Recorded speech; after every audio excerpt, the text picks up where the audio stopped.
Que tal, como estades?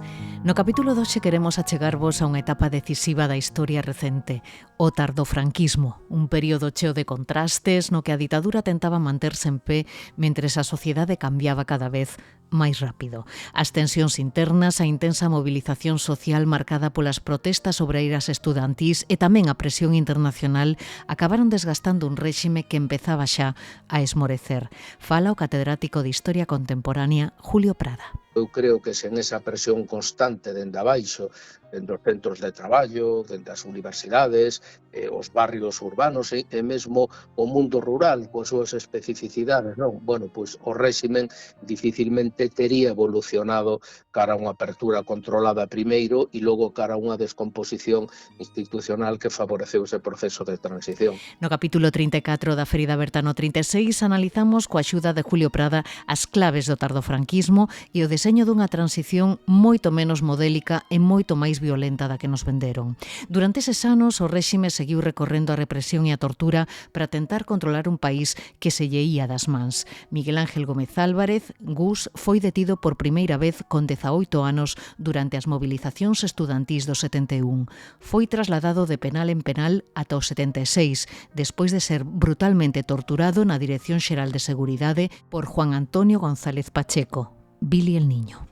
Empezó a golpearme así tal de rodillas en las nalgas, o sea, de una manera tan salvaje que me estallaba la cabeza, o sea, era una cosa insoportable, la verdad. Y ahí fue donde, o sea, pedí que pararan porque no aguantaba más, o sea, ahí fue cuando sentí que me podían matar. O mozo de Silleda Teófilo del Valle foi asasinado polas costas en Elda, en Alacante, cando participaba na folga do calzado en febreiro do 76. Foi a primeira vítima oficial da transición. A súa familia leva 50 anos pedindo que se faga xustiza, pero de momento non o conseguiron. A última querela que presentaron foi arquivada e agora darán a batalla no Constitucional. Falan o seu irmán José Antonio e Manuel de Juan, de CEACUA, a Coordinadora Estatal de Apoio a Querela Argentina, que está apoiando a familia neste proceso. Sabemos que esas cúspides del sistema judicial están muy, podemos decir que penetradas tanto por lo que es la derecha de este país y también por una cierta tendencia a no querer entrar, no querer cuestionar los crímenes del franquismo de toda aquella época, ¿no? Una cosa es el perdón, que uno puede perdonar. Ahora, otra cosa es la justicia, o sea, que haya memoria, que no se olvide, verdad y justicia. Y nunca se hizo justicia con mi hermano. Naqueles anos do tardofranquismo e tamén da transición, a sociedade pedía a berros un cambio. Tamén desde a cultura. Son os anos dos movementos veciñais, da nova canción galega, nos que os nosos creadores e creadoras contribuíron tamén desde a plástica e desde a literatura a crear novos espazos de liberdade burlando como podían a censura franquista. En novembro do 76, a publicación de Con pólvora e magnolias de Xosé Luis Méndez Ferrín supuxo unha auténtica revolución estética, literaria e tamén política e converteuse en todo un símbolo de compromiso antifranquista. Co gallo do 50 aniversario, a editorial Alvarellos vende publicar unha edición facsímil na que colabora o escritor e académico Anxo Angueira. Foi un libro obxecto no seu día, foi de man en man, de casa en casa, semiclandestino, e hoxe había que facer tamén un libro obxecto que, aparte da enorme calidade transformadora dos seus versos, sexa tamén un libro que nas mans hasta ten ese recendo do papel craft que é madeira pura. Había que facer ese libro de novo hoxe. Abriu camiño, rompeu co que se viña facendo, mostrou un novo compromiso coa función poética da linguaxe. Então, claro, foi un libro que rompedor en todos os sentidos e mantén esa forza rompedora 50 anos despois. De contado imos con todo isto nun capítulo no que reflexionaremos sobre os últimos ataques vandálicos rexistrados contra elementos e espazos da memoria histórica democrática como monumento ás vítimas do franquismo de Ribeira. Non é unha gamberrada, é unha estrategia de grupos de extrema dereita que están en contra das vítimas, da memoria, da dignidade, é un tema de dereitos humanos. Pero hai outros asuntos que foron noticia estes días, son as novas da memoria.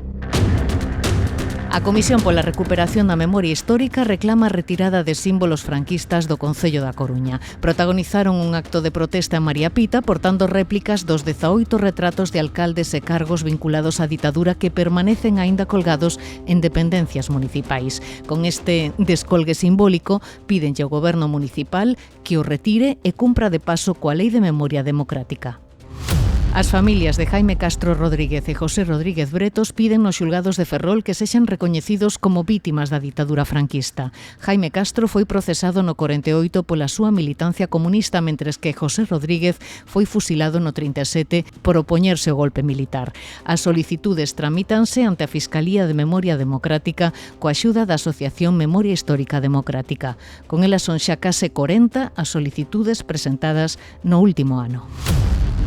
O Consello da Cultura Galega custodiará o legado documental de Jesús Vázquez Galloso, escritor e político republicano exiliado tras a Guerra Civil. Falamos de artigos, fotografías e documentos de quen foi cónsul xeral da República en Caracas e ministro delegado do Goberno republicano no exilio. Material relacionado coa súa actividade política e cultural é cedido pola familia ao Arquivo da Emigración Galega. O fondo servirá para estudar e preservar a traxectoria dunha das figuras máis destacadas do exilio republicano galego. O Concello de Santiago organizará en xuño unha xornada sobre memoria histórica e espolio cultural a partir da recuperación das estatuas atribuídas ao mestre Mateo e que estaban en poder dos Franco. As sesións centraránse no proceso xudicial que permitiu a devolución das esculturas e tamén doutros bens espoliados como o Pazo de Meirás. Especialistas nacionais e internacionais participarán nestes encontros que terán lugar no Museo do Pobo Galego.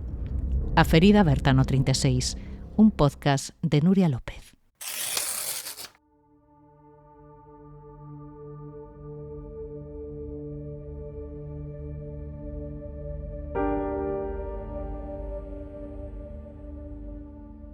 As mobilizacións obreiras de Ferrol e Vigo do 72, as protestas estudantís, os últimos fusilamentos do franquismo.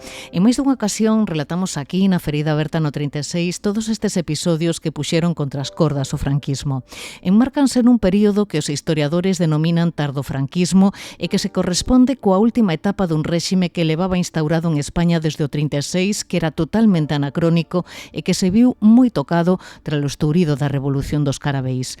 Analizamos todas estas cuestións coa axuda do catedrático de Historia Contemporánea da Universidade de Vigo, Julio Prada, coordinador ademais do volume Élites, Poder Local e Elecciones en Galicia, del tardofranquismo a la transición a la democracia, unha obra colectiva publicada por Silex Universidad.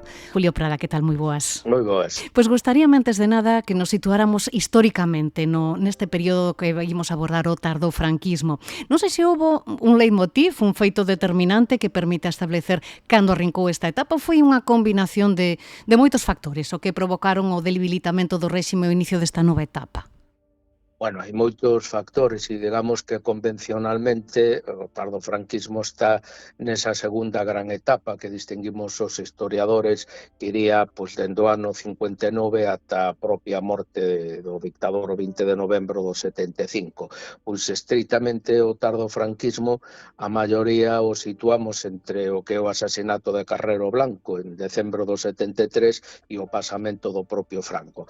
Hai quen prefire facer arrancar o tardofranquismo do ano 67, que é a data da aprobación da Lei Orgánica do Estado, que, de algún xeito supón a culminación de toda a armazón institucional da chamada democracia orgánica, pero para a maioría é o asasinato de Carrero Blanco que acelera unhas dinámicas que é certo que arrancan de atrás. Claro, foi un momento moi delicado, moi convulso por varios motivos, non? Por un lado estaban esas friccións internas, non? Que había entre os inmobilistas e os aperturistas, a corrupción que tamén salpicaba o réxime, ese clamor social nas rúas que era imparable, tamén a presión da comunidade internacional, non? Que pesou máis nese período?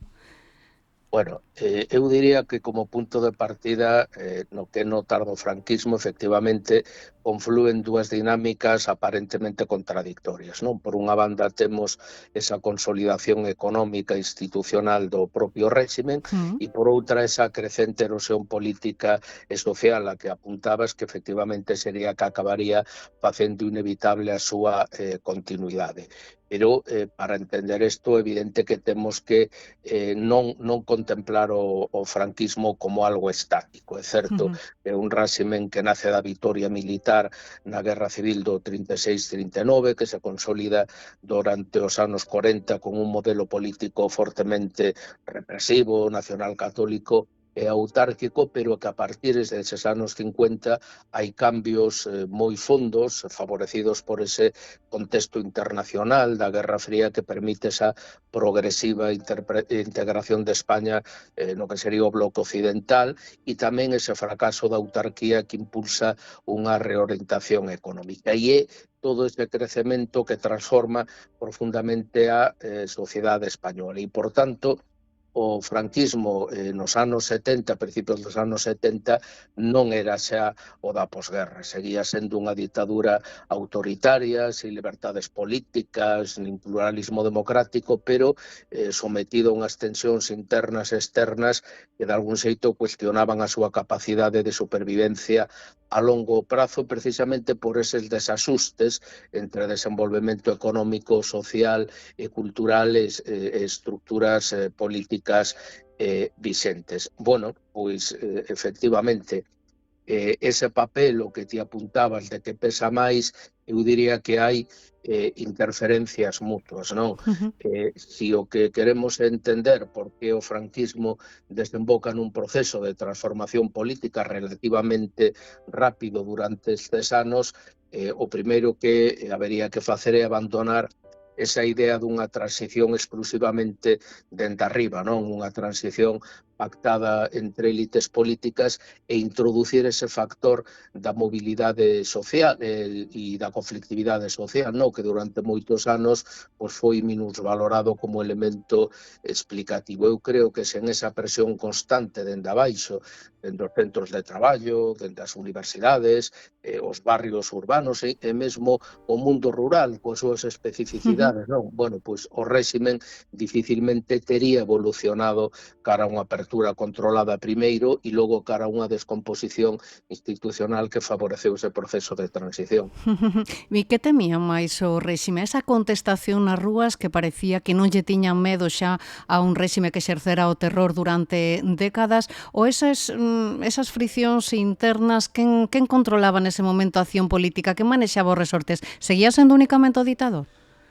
Non, evidentemente non. En aquel momento, bueno, pois a loita interna dentro do réximen era evidente, decir, esas visións simplistas que había antes dun Estado franquista concebido como un bloque monolítico estaban moi lonxe da realidade. En realidade, o que estamos é diante dun sistema autoritario con múltiples familias internas e, sobre todo, con equilibrios moi cambiantes. É dicir, dentro dos anos 70, ese control efectivo do poder político pois se foi desprazando progresivamente para eses chamados tecnócratas vinculados ao Opus Dei e a sectores modernizadores da administración. Estes grupos, por certo, que foron os que impulsaron esa racionalización económica do réximen, moi pensada de cara ao desenvolvemento, a integración parcial en mercados europeos, e esta primeira gran familia hai que entender que están moi lonxe de ser demócratas no sentido pleno, pero tampouco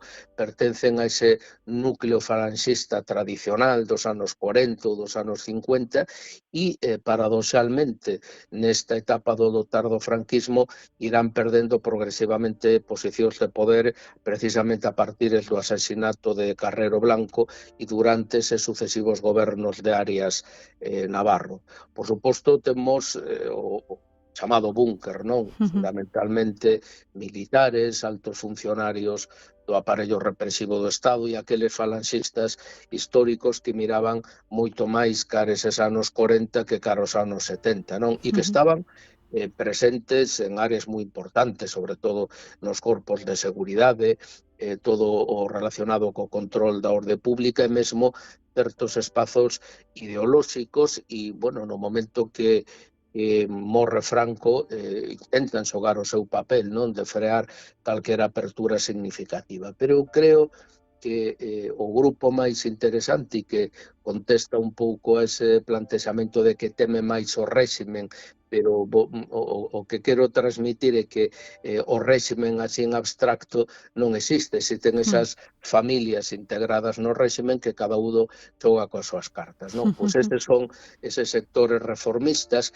que surden, que nacen do interior do propio réximen, fundamentalmente os chamados azuis, que, bueno, pois eran coñecidos así porque procedían da Fronte de Xuventudes, do Sindicato Español Universitario, da sección femenina e que, bueno, aludían ao cor da camisa falanxista que vestiran todos eles. Estos son moi interesantes porque están formados por unha nova fornada de políticos, casi todos eles nacen nas décadas de 1930 e 1940 e son interesantes porque non combateran na Guerra Civil e eles certamente ansiaban unha homologación de España con Europa Occidental e a diferencia do búnker, aí está o seu interese, é que de algún xeito comprenderon que o réximen non ia sobrevivir á morte de Franco e por eso a súa estrategia consistiu dende mediados dos anos 60 en impulsar, por chamalo de algún xeito, unha especie de resignificación ideolóxica e un cambio institucional dende arriba, dende a legalidade vixente para adaptar as estructuras do Estado ao que teria que ser o posfranquismo, evitando sempre unha ruptura revolucionaria e priorizando o realismo e a continuidade do Estado e a estabilidade social por riba desa ortodoxia ideolóxica do réximen, daquel réximen dos anos 40, non? Convivían desde logo moitas sensibilidades dentro dese réxime que pasou momentos moi delicados, non? Comentábamos antes o atentado contra Carrero Blanco, meses despois, non sei, a Revolución dos Carabeis si tamén provocou algún tipo de distensión dentro do réxime cando se estaban vivindo un dos momentos máis delicados.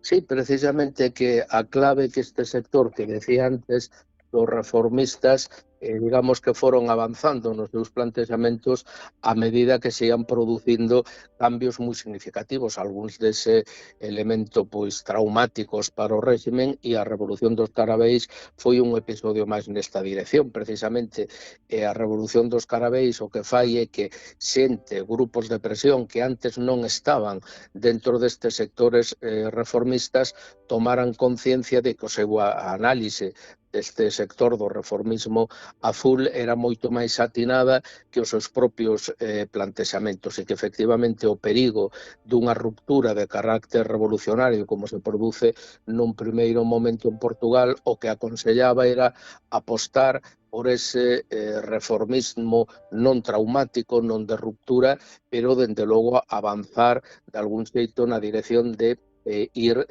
cortando, ir limitando esas diferenzas entre esa estructura económica, social e cultural e o que era un anquilosamento político completo. E, evidentemente, a lectura contraria fai no búnker. Precisamente o búnker sigue pensando que con un incremento da represión e do incremento da vigilancia sobre os sectores da oposición evitaríase o que pasou en Portugal. É dicir, son dúas lecturas e dúas conclusións moi distintas que se extraen dun mesmo feito histórico, pero que dende logo deu pulo ás posicións reformistas. O illamento internacional de España acentuouse aí durante a Revolución dos Carabeis, onde se viu que quedaba xa unha das dúas ditaduras ibéricas, non? E despois tamén intensificouse neses últimos meses da ditadura cando se producen as últimas execucións do réxime cando o ditador estaba xa na súa cama, non? Foi esa última orde unha demostración de forza do ditador? Ou tentou non ser? Bueno, algún querería dicir que era o canto do cisne, o último canto do cisne da dictadura, non? É dicir, a dictadura sempre acudiu a unha movilización deste tipo cara fora, non tanto cara dentro, sino cara fora en momentos moi puntuais. Foi un réximen que nunca potenciou o que era a movilización e a organización político dende o propio réximen máis que en eses momentos puntuais. Entón, efectivamente, unha especie de aquí estamos cara fora, o pobo sigue apoiando o que é o noso sistema, pero eu creo que moi conscientemente os informes de feito que se están desclasificando aplicando a nivel policial, a nivel de todo o que o Ministerio de Gobernación, demostran que o réximen sabía perfectamente que se atopaba nunha situación de debilidade e que o que estaba reforzando precisamente pois esa presión internacional era os posicionamentos dos sectores reformistas do interior, claramente. Franco desaparece, pero non a ditadura. El dicía que o deixara todo atado e ben atado, e a convulsión non desapareceu, non? Durante a transición, o que se nos vendeu como un período pacífico, ese tránsito cara a democracia foi un período moi convulso, tamén moi violento, non? Efectivamente, o sea, tradicionalmente durante anos se nos dixo que a transición española fora un proceso limpo, casi desprovisto por completo de violencia, cando a realidade histórica é moito máis complexa. Eu diría que o que acontece entre finais dos anos 60 e estes primeiros anos da recuperación das liberdades democráticas é que a violencia política non desaparece, senón que en certo sentido, por decirlo de algún xeito, transfórmase e mesmo en determinados momentos intensifícanse. É dicir, durante todo este período de tardofranquismo e os inicios da transición, a Lei de Orde Público e a xurisdicción militar siguen permitindo, pois, por exemplo, que conflictos de natureza laboral ou esencialmente políticos se sean tratados como cuestións de seguridade interna, e eso se traduce en masivas detencións, en torturas en comisarías, en procesos judiciais que siguen carecendo das mínimas garantías. Temos aquí en Galicia episodios como os de Ferrol ou Vigo do ano 72 que amosan claramente como a resposta do Estado fronte á mobilización obreira segue sendo eminentemente coercitiva. Eso sí, tamén non debemos confundir o que é unha represión aleatoria co que é unha represión marcadamente selectiva. Esta represión durante estes anos se dirixe sobre todo frente a os tres grupos que fundamentalmente preocupan o réximen: o movemento obreiro organizado, especialmente neses sectores industriais estratégicos; en segundo lugar, o que poderíamos chamar o estudantado politizado; e pois os movementos nacionalistas periféricos, entre eles o galego, evidentemente non coa mesma intensidade que en Cataluña, xa non digamos o País Vasco, pero efectivamente está aí. E é certo que esa represión non desaparece coa morte do dictador. Non hai máis que pensar que hai unha continuidade moi importante de todo o aparato do orde público, é dicir, policías, garda civís, as estructuras judiciais e a cultura institucional que seguía considerando a protesta como unha ameaza, siguen estando aí. De feito, nos últimos anos se teñen publicados a un bon número de estudos historiográficos e académicos que mesmo estableceron de xeito moi ben documentado o número de mortes por violencia política. Estamos falando de algo máis de 700 víctimas. É verdade que procedentes de aspectos ou de niveis moi diferentes. Que sei eu, pois é certo que o maior número desas, algo máis de 700 víctimas, alrededor do 60%, corresponden ao terrorismo de extrema esquerda nacionalista, principalmente o Grapo e ETA, non? Pero tamén alrededor de 150 víctimas mortais foron provocadas directamente polas forzas de seguridade do Estado, incluído estes mortos na represión das manifestacións populares e nas movilizacións laborais, non? Como sucesos de Vitoria, pero tamén esas víctimas en eses controis de estrada que facían con tanta frecuencia, sobre todo a Garda Civil e o que se chamaban aqueles anos os policías de gatillo doado, de gatillo fácil, non? Eses agentes armados que disparaban pois a mínima e, por suposto, esas mortes baixo custodia policial, non? Mortes que finalmente non foron respondidas nos xulgados, non? Por culpa desa lei de amnistía, non? E as familiares de víctimas pois falan pois eso de que non houbo xustiza a todas estas víctimas desta represión tamén tardía, non? Claro, pero eso temos lo que situar precisamente no noso modelo de transición. Se tivésemos un modelo de ruptura, como esa primeira fase do que decíamos da revolución dos carabeis, a situación sería completamente diferente, non? Pero nunca podemos olvidar tampouco que a amnistía era un dos berros e unha das reclamacións por excelencia da oposición democrática, que é lo de liberdade, amnistía, estatuto de autonomía, non? Entón, efectivamente, nun modelo de transición e non de ruptura, sería difícil plantexar pois, unha lei na cal se exixira responsabilidades pois, as forzas de orde público ou esas organizacións de carácter terrorista que tiñan clara connivencia con esas forzas de orde público e vinculadas á extrema dereita, que sei, como o Batallón Vasco Español ou a Triplo A ou os propios guerrilleiros de Cristo Rei. Bueno, Coa chegada da democracia chama a atención que moitos cargos políticos permaneceron no poder, herdeiros daquelas vellas estruturas franquistas, sobre todo na política municipal, non? E houve alcaldes que permaneceron no poder durante anos e reivindicando ademais o ditador. Como se explica que puideran continuar aí no poder durante tantos anos?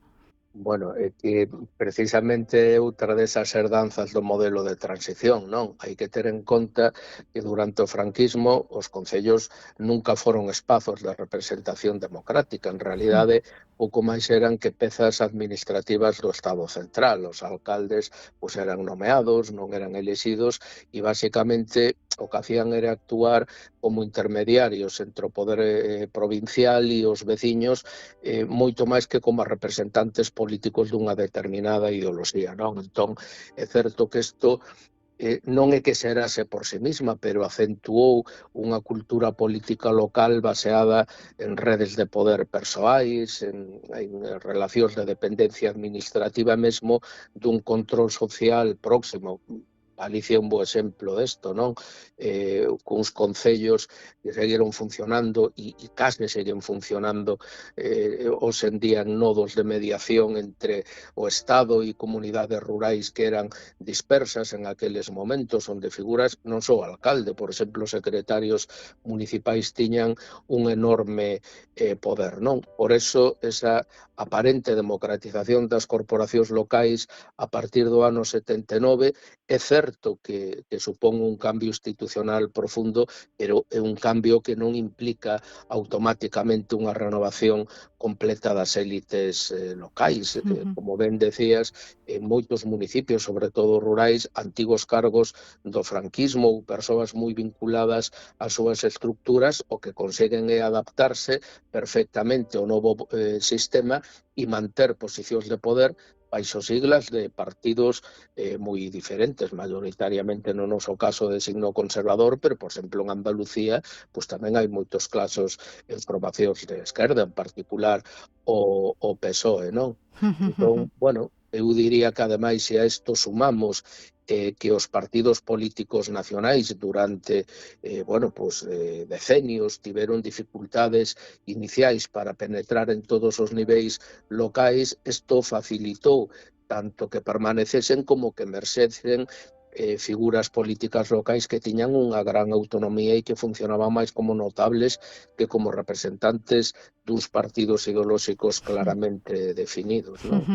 E desde hai uns anos asistimos a un, non sei se chamarlle un renacer dos grupos ultras, incluso nostálxicos das bellas estruturas do franquismo. Non sei como interpretan os ollos dun historiador o ascenso desta ultradereita, é algo pasaxeiro, chegaron para quedar. Como se interpretan estes novos rexurdires? A ver, é unha pregunta complexa porque eu creo que cando falamos do renacer da ultradereita durante e despois da transición temos que ser moi cuidadosos nas análises, non? Porque non estamos realmente ante unha desaparición e unha posterior reaparición ex novo, non? Eu creo que hai máis unha transformación e unha recomposición de tradicións políticas que se existían no propio franquismo. O sea, pensemos que durante a ditadura o que poderíamos chamar o espazo da extrema dereita estaba parcialmente integrado dentro do propio réximen. Eses falanxistas históricos e os sistemas, os sectores máis inmobilistas do franquismo xa cumplían funcións que noutros sistemas políticos serían as propias dunha ultradereita organizada, é dicir, xente que defendía o autoritarismo, cun anticomunismo radical, un nacionalismo español excluinte e, por suposto, o rexeitamento do pluralismo político. E o que creo que acontece que coa morte de Franco e os inicios da transición, estes sectores enfrontáronse a un proceso que un politólogo diría de perda de centralidade política, non?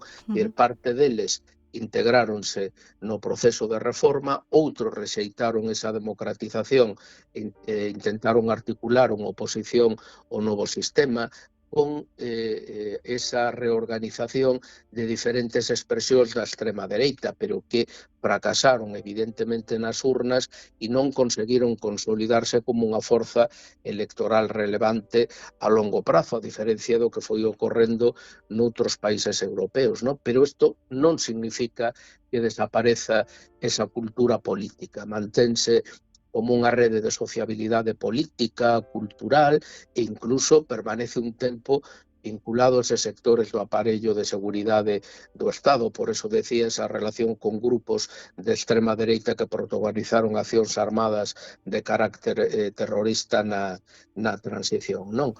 Por tanto, esta ultradereita posfranquista non parte de cero, sino que herda repertorios simbólicos, herda discursos, herda redes sociais do propio franquismo, pero como resulta incapaz de adaptarse plenamente ás reglas da competencia democrática, co paso do tempo e fundamentalmente a partir dos anos 80, estes espazos tiveron que fragmentarse e reconfigurarse, non? Por iso eu creo que moi importante evitar interpretacións excesivamente deterministas sobre o peso do franquismo na democracia actual, non?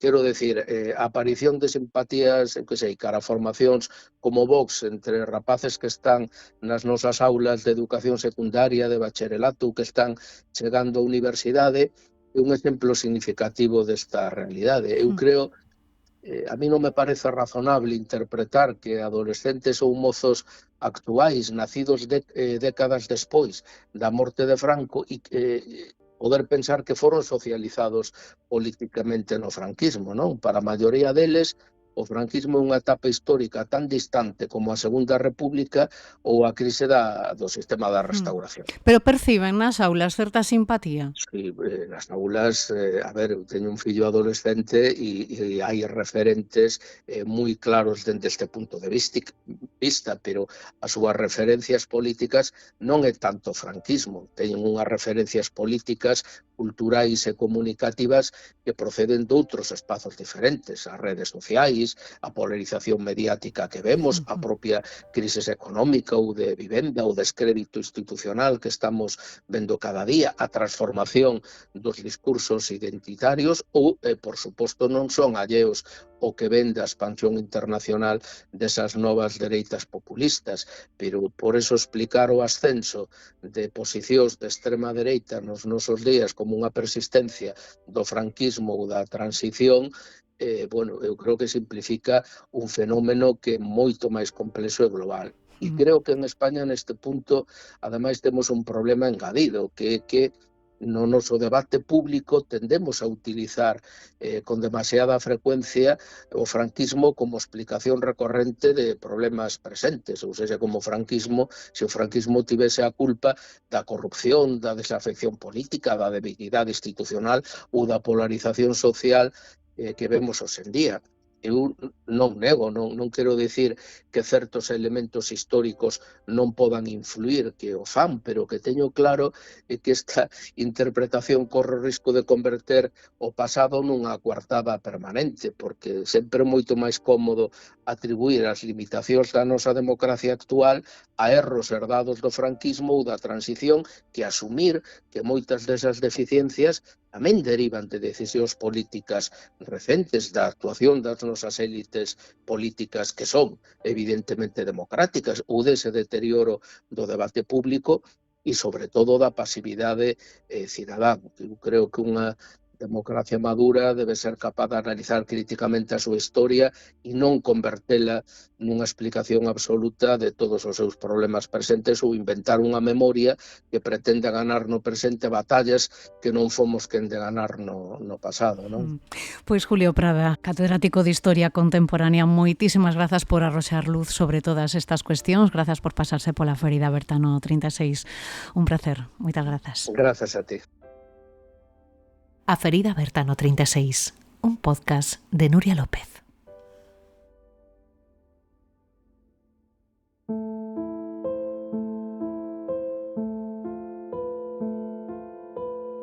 O protagonista da nosa seguinte historia foi un dos centos de vítimas do tardofranquismo.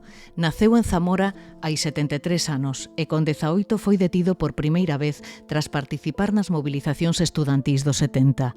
Pasou varios días incomunicado na Dirección Xeral de Seguridade. Foi torturado e encarcerado durante anos en distintas prisións franquistas. Falamos de Miguel Ángel Gómez Álvarez, Gus, nomeado esta primavera republicano de honra pola Comisión pola Recuperación da Memoria Histórica da Coruña.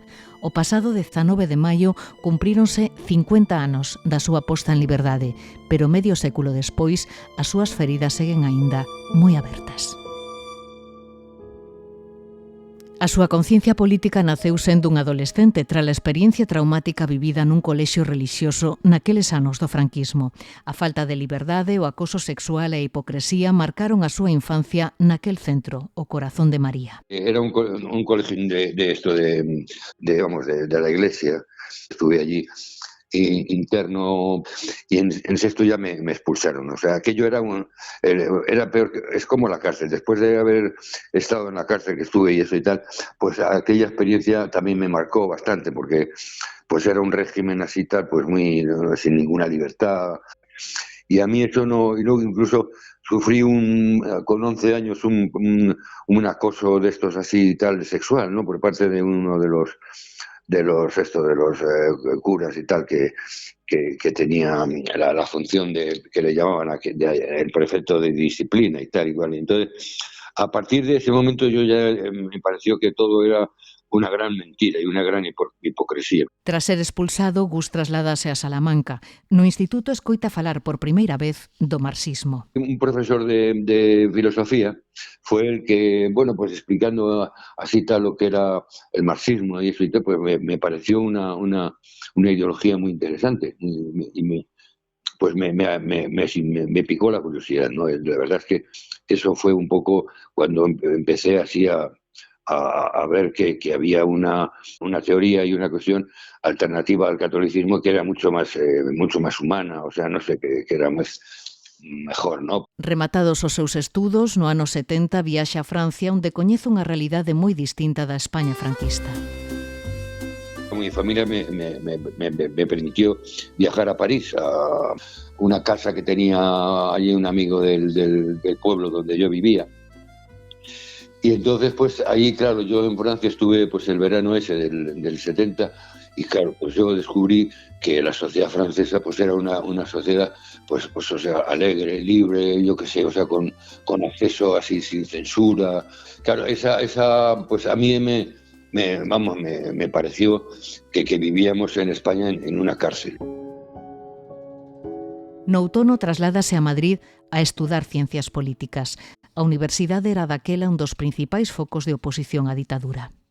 En un principio sí me dediqué al tema de los estudios, pero rápidamente me hice militante así tal, y entonces pues participaba en esto, en las asambleas, en enfrentamientos así, porque en aquella época además estaba la policía ocupaba las universidades, entonces tenías que entrar, o sea, enseñar el carné, estaban pues eso, en la puerta por los policías y tal, y dentro de las facultades había cuartelillos de la Brigada Político-Social y tal. Es decir, era un estado de enfrentamiento ya y tal, o sea, porque la dictadura ya empezaba a agonizar un poco y bueno, y el movimiento pues estudiantil cada vez era más grande.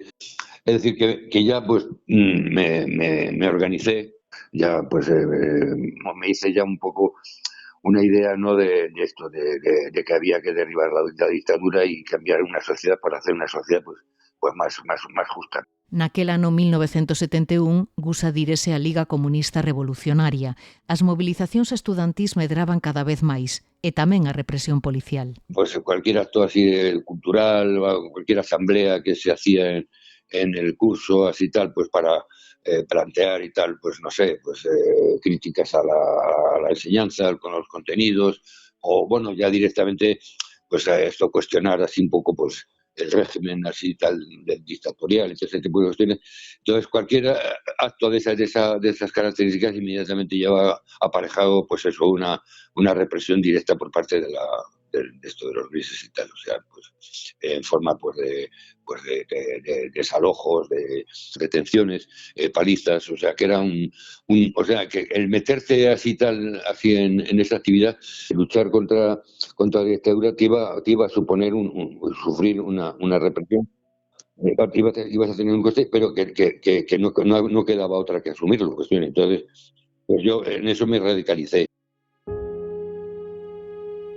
O 17 de decembro do 71 detéñeno por primeira vez. El movimiento estudiantil iba a más, o sea, cada vez había más manifestaciones, más asambleas, y entonces en ese 15 de diciembre fue una movilización enorme, o sea, hubo todas las facultades y tal se movilizaron, bueno, hubo enfrentamientos en todo el campus, en fin, hubo a mí incluso pues en una de las entré junto con otros, así con un grupo de compañeros, entramos en la facultad de filosofía, que en ese momento pues estaban reprimiendo una asamblea y tal así masiva de estudiantes, y nos enfrentamos con la policía allí en el hall, ¿no?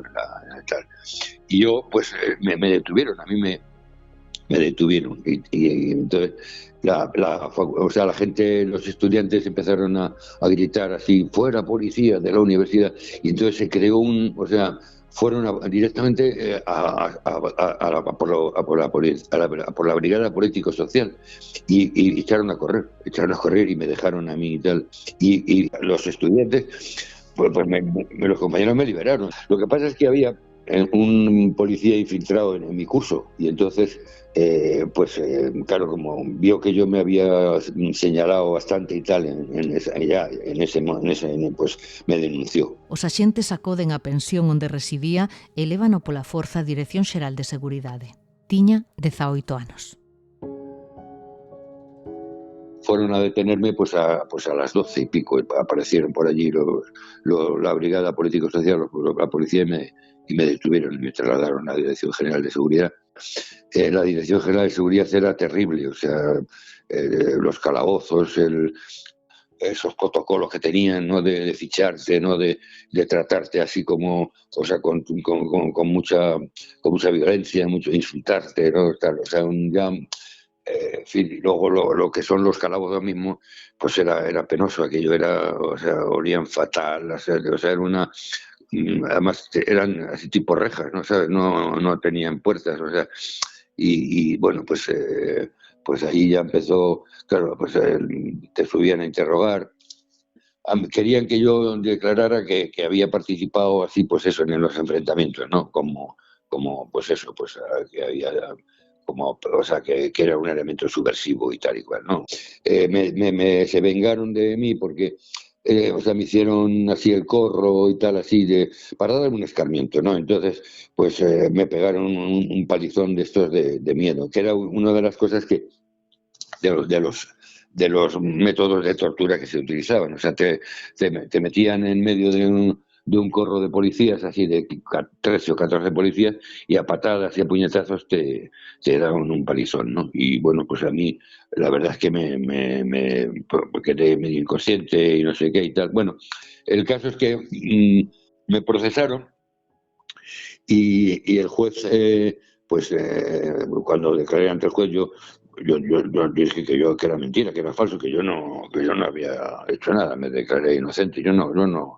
reconocí nada de tal, pero bueno, pues en fin, les dio lo mismo y abrió pues eso, una causa de esto de desórdenes públicos y tal, ¿no? Aquel primeiro arresto obrigou a Gus a cambiar de vida. Deixa a universidade, pasa a clandestinidade e realiza labores de propaganda participando ademais en moitos saltos. As protestas do 1º de maio do 73 supuxeron un punto de inflexión. O día 19 arréstano por segunda vez. El 1 de mayo del 73 fue bastante movido, o sea, hubo mucha represión y de hecho, bueno, pues en los enfrentamientos un policía pues resultó, o sea, murió, o sea, murió en los enfrentamientos.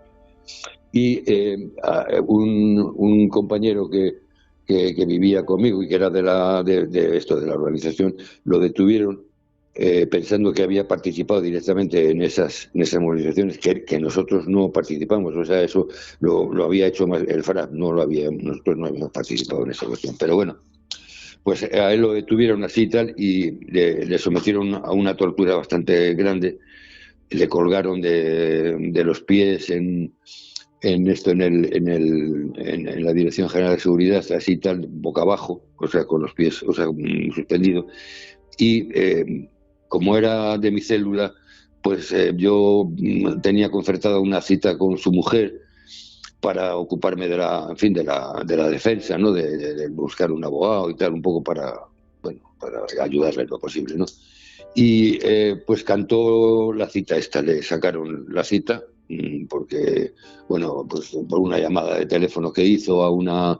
Bueno, entonces, bueno, a mí, yo pues en esa cita, cuando me presenté y tal, pues estaba así tal, había 5 o 6 policías, no me acuerdo exactamente el número, y ya me detuvieron.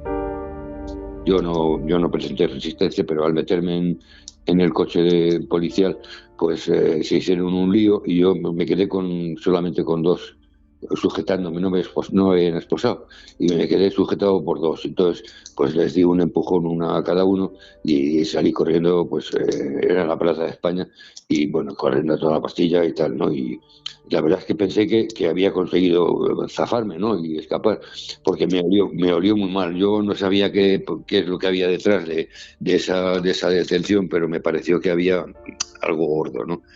El caso es que pues la fuga pues duró así como un cuarto de hora, me desfondé y tal, no pude, o sea, no sé, entre el estrés que te produce la sorpresa y tal, y no sé, por la mala vida que se llevaba en la clandestinidad y todo eso, el caso es que volvieron otra vez a detenerme, ¿no? Y entonces ya me dieron allí en medio de la calle un palizón de estos bastante grande. En fin, me trataron como si fuese un animal, o sea, bueno, mientras venía el coche policial para trasladarnos, pues a la gente que pasaba le decía, no, estamos pegándole porque es un rojo y tal, ¿no? Le pueden ustedes también participar para patear, porque esta gente hay que acabar con todos y estar con todos ellos, y no sé qué, bueno. Y me esposaron, cuando llegó el coche policial, me metieron en el maletín con las esposas al máximo, apretadas al máximo, y bueno, pues ya en la Dirección General de Seguridad, nada más llegar ya aquello ya fue había mucha gente detenida, habían detenido estaba a tope de los calabozos, estaba mucha gente y tal. Y entonces pues a mí empezaron ya a interrogarme ya. Claro, ya me iban a por mí como miembro organizado, ¿no? Ya sabía que estaba organizado y tal igual. Y entonces lo que querían era que cantara, ¿no? Pues que delatara esto, pues a camaradas, ¿no? De la Liga y tal, y de todo ese rollo. Na Dirección Xeral de Seguridade permanecería 7 días incomunicado e sometido ás peores torturas. Durante 7 días, pues pasé pasé canutas, ¿no? O sea, porque me sometieron a todos los formatos así de tortura que utilizaban, ¿no? Pues el pato, que es andar en cuclillas con las manos detrás de esto de las piernas, hacía gatas y tal durante, pues eso, mucho tiempo, ¿no? O sea, no sabría decirte, pero más de hora, o sea, más de 1 hora, más de 2, así tal, y que además golpeándote al mismo tiempo. También, por ejemplo, te hacían el quirófano, te ponían encima de una mesa y dos te agarraban, o sea, con el cuerpo, con la mitad del cuerpo suspendido, ¿no? Fuera, en el aire, ¿no? Te agarraban así dos policías por la espalda y los pies o sea, otro policía te agarraba los pies y un cuarto te golpeaba en el pecho con mucha fuerza y, o sea, te quedabas sin aire, o sea, realmente, o sea, te podía dar un ataque así tal al corazón, no sé, era muy terrible, ¿no? Aquello era. Y luego la tortura de los pies, o sea, los pies era otra de las formas de tortura que, o sea, te agarraban, o sea, sentado, te sujetaban los pies dos policías y un tercero te golpeaba seguido con las porras en la planta de los pies. Y bueno, al principio parece que los pies que son insensibles, pero pasado al cabo de un rato es horrorosísimo, se te inflaman. Y era, pues, lo combinaban con esto, con golpes en los glúteos, o sea, también de rodillas. Y claro, llegaba un momento que no podías estar ni de pie ni sentado, o sea, o sea, te tenían que llevar o sea, tenían que cargar así, llevarte de una para otro, pues, o sea, con los brazos y tal. Y bueno, pues llegabas a los calabozos y bueno, en alguna ocasión, pues yo noté que, o sea, los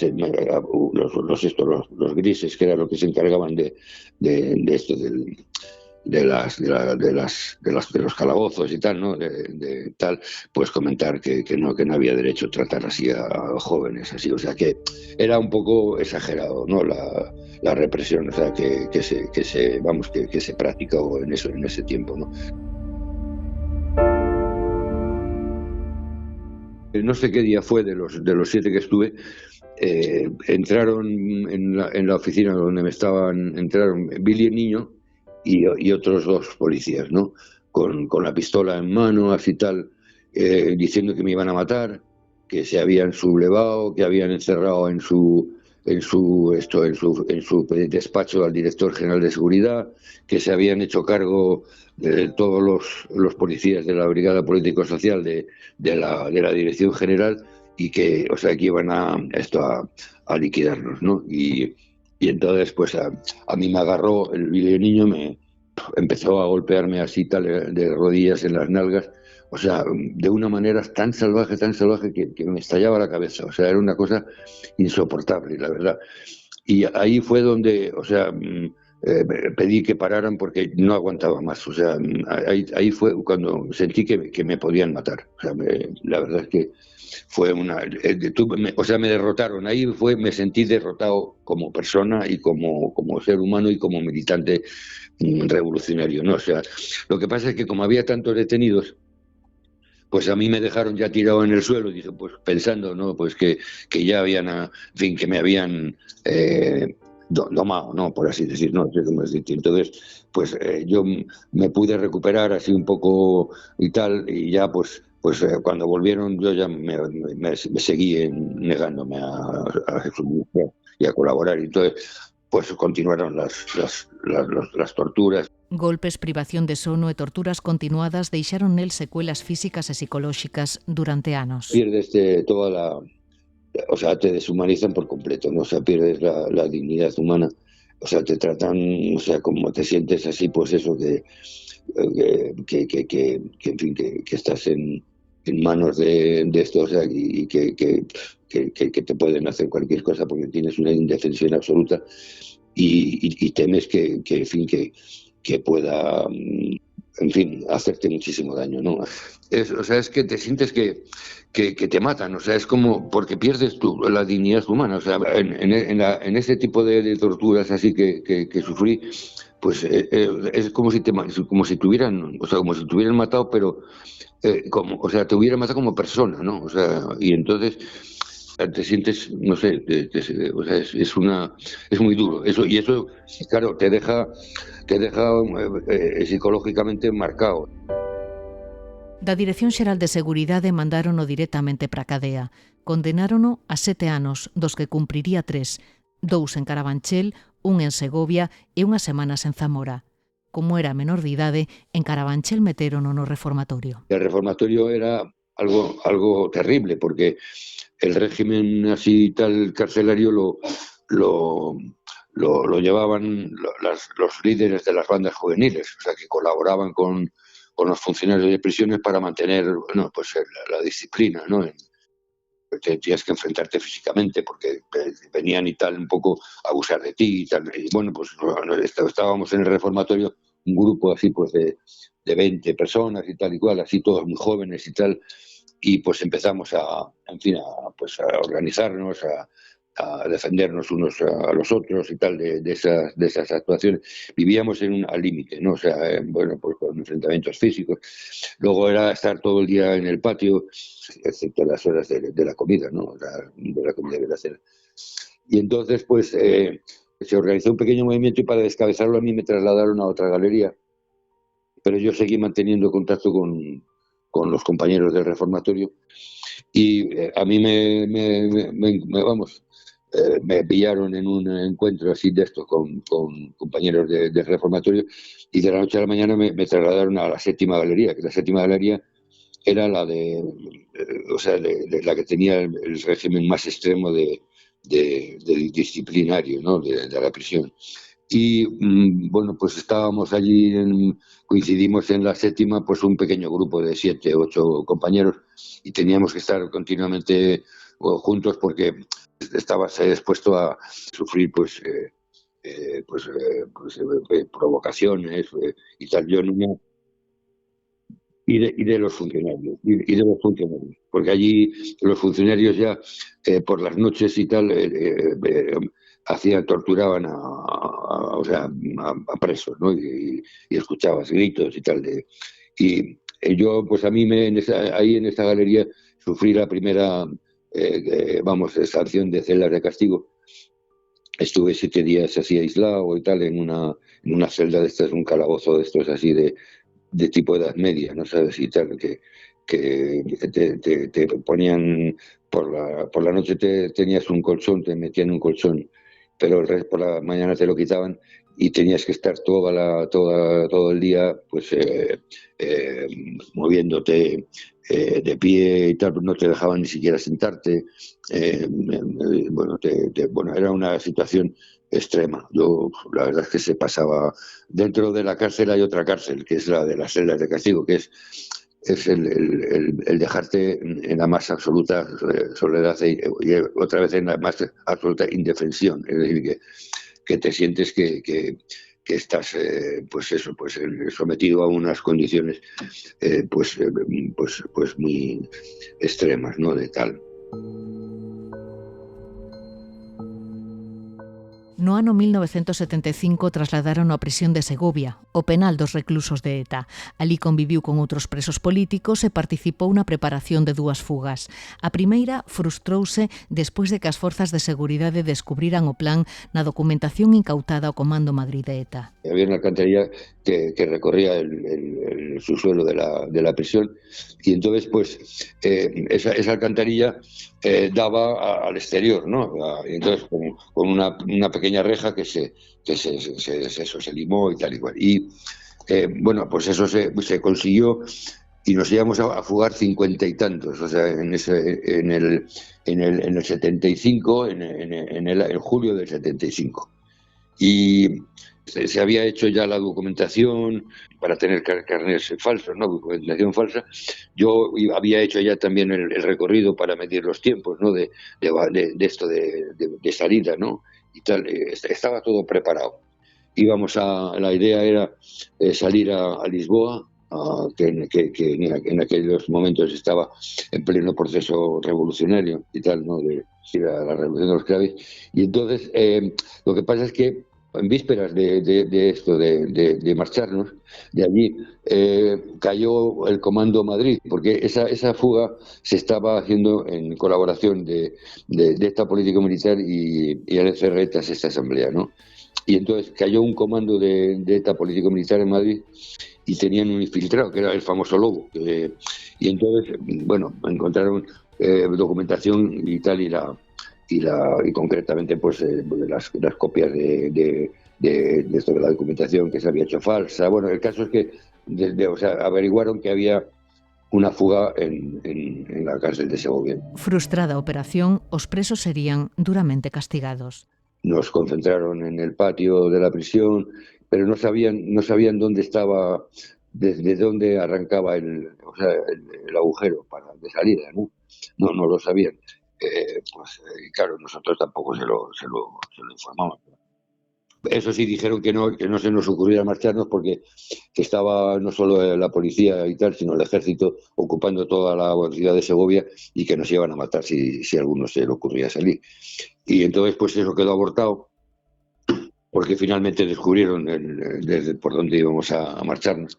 Y entonces pues nos castigaron a celdas de castigo a todos los presos. Estábamos en Segovia, estaríamos en ese momento pues unos 80 presos y tal, ¿no?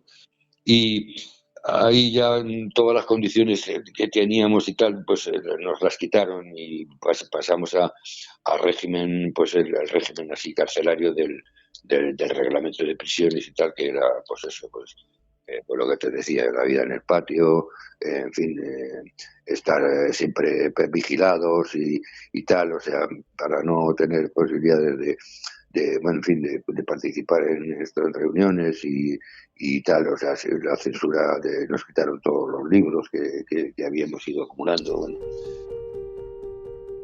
Estando en Segovia, Gus e os seus compañeiros inician en setembro unha folga de fame en protesta polas condenas de morte de 2 membros de ETA e 3 dos FRAP condenados polo réxime. Malia a enorme contestación social que provocaron aquelas condenas, os 5 serían executados.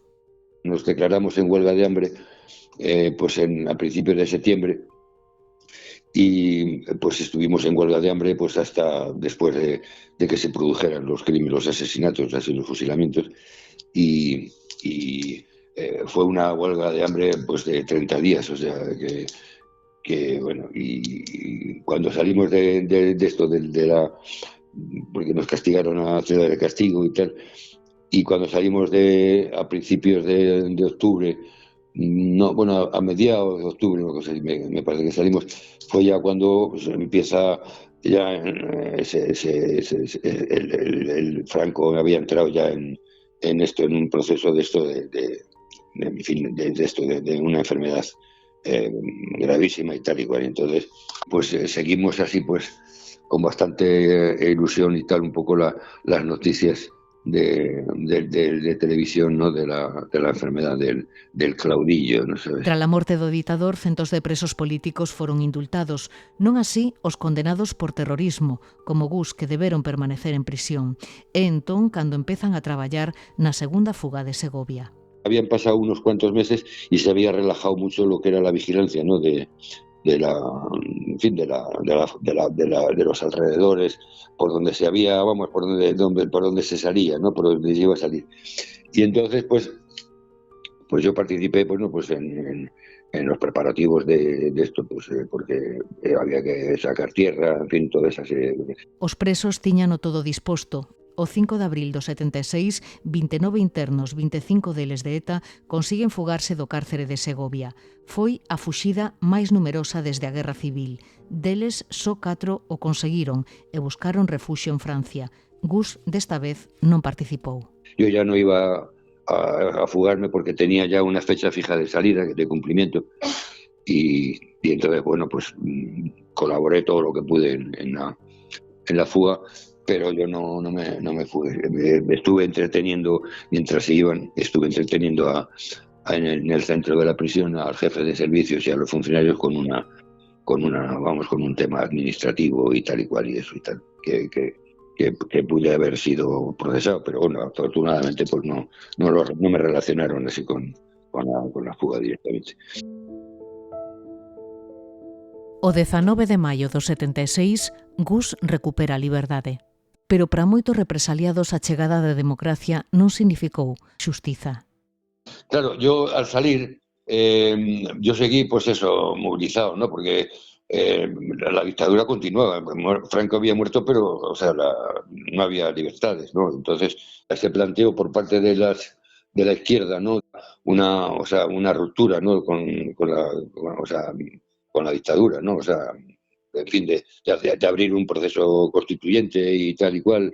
Y bueno, pues fue cuando pues empieza la transición y de repente el Partido Comunista, a cambio de ser legalizado, pues reconoce a la monarquía, reconoce la bandera, reconoce aceptó la supervivencia del franquismo, ¿no? Claro, ahí ahí ya ves que el tema es que hay una continuidad, ¿no? del franquismo, así disfrazado de democracia, y que fue la transición, que no fue en absoluto, pues ni como ya te comentaba, pues ni idílica ni pacífica, porque en ese periodo, o sea, fue bastante, en fin, represiva y sanguinaria. Es decir, en total se calcula que hubo 300 muertos, ¿no? Entre, bueno, pues directamente de la policía como de los cuerpos parapoliciales, así, de la extrema derecha y tal. Décadas despois, tentaría levar aos tribunais a un dos seus torturadores, o policía Antonio González Pacheco, Billy el Niño, pero bateu contra a lei de amnistía. La ley de amnistía del año de octubre del año 77, me parece que fue, pues eximía a todos los funcionarios públicos de la dictadura de todos los, en fin, delitos que pudieran haber cometido en esto desde el golpe de Estado del 36 y tal. Entonces, claro, ahí el Partido Socialista mantuvo esa impunidad, o sea, que es la impunidad que se instauró. Y entonces eso nos dejó a nosotros, en fin, era un poco pues que todo el genocidio que había cometido el franquismo y toda la represión pues que hubo en la posguerra y tal, y luego pues en el tardofranquismo pues quedó quedó completamente impune, ¿no? Y eso, pues claro, contradecía todo el derecho internacional de esto de los derechos humanos, porque es decir, la ley de amnistía era nula, o sea, desde el punto de vista del derecho internacional era nula completamente, porque no los crímenes contra la humanidad que había cometido la dictadura no pueden ser ni amnistiados ni prescriben nunca. Es decir, que eso es el ABC, vamos, de esto de los derechos, o sea, de la protección de los derechos humanos a nivel internacional. 50 anos despois da súa saída da cadea, Miguel Ángel Gómez Álvarez recoñece que as feridas seguen moi abertas e advirte dos riscos de esquecer o pasado. Es francamente preocupante, ¿no? Pero al mismo tiempo es que como el franquismo quedó en la sociedad, o sea, porque no hubo una ruptura con el franquismo, no hubo una condena así de la dictadura, así expresa y tal y cual. Y claro, ahora, pues, ¿qué ocurre? ¿No? Pues, o sea, hay sobre todo por parte a nivel de la juventud y eso, pues hay una frustración grande o sea, del tema de vivienda, el tema en fin, del empleo, de la precariedad del empleo, en fin. Y entonces, pues ¿qué pasa? Pues el discurso luego con los medios, con las redes sociales y tal y cual, que están envenenados, pues claro, le han creado a la juventud una falsa salida, ¿no? Pues en fin, de que el orden, ¿no? Y tal y cual, y claro, pues eso realmente lo ves así como que hay un peligro de involución, es decir, que la poca democracia y libertades de las que gozamos están en serio peligro, ¿no? Medio século despois, segue reclamando verdade, xustiza e reparación.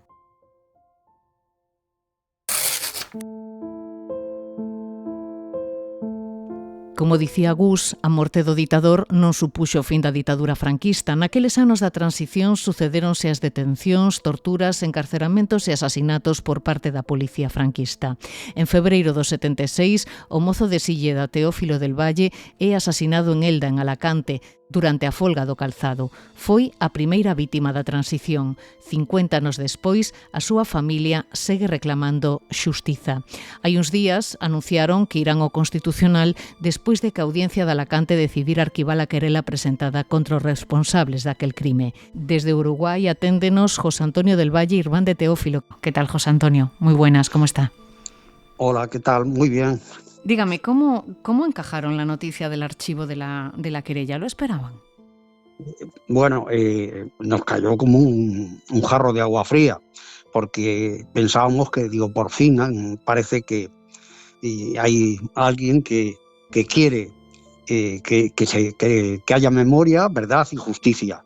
Pero por lo visto las cosas no han sido así. De todas formas, no sé si ya han presentado el recurso en el Tribunal Constitucional, pero se va a recurrir. Durante este longo e duro proceso, a familia de Teófilo está sendo acompañada en todo momento polos membros de CEACO, a Coordinadora Estatal de Apoio á Querela Arxentina. Falamos con dos seus integrantes, con Manuel de Juan, autora de máis dun documental moi esclarecedor sobre o asasinato de Teófilo del Valle. Hola, Manuel, ¿qué tal? Hola, buenas tardes, ¿qué tal? No sé si estáis máis decepcionados que sorprendidos con este último fallo. ¿Cómo os encontráis? Bueno, con la justicia española, sobre todo cuando subes de nivel de los jueces y magistrados y ya estamos en las audiencias provinciales, pues sabemos que esas cúspides del sistema judicial están muy, podemos decir que penetradas tanto por lo que es la derecha de este país y también por una cierta tendencia a no querer no querer cuestionar los crímenes del franquismo de toda aquella época, ¿no? Entonces, de alguna manera, nos lo esperábamos, no queríamos que fuera esa la salida, pero realmente tampoco nos ha sorprendido tanto. Para los que no hayan tenido la oportunidad de hojear el auto de la Audiencia Provincial de Alicante, ¿cuáles fueron los argumentos que ha esgrimido la Sala para archivar este caso? La Sala dice tres cosas. Dice, principio de legalidad, no se puede...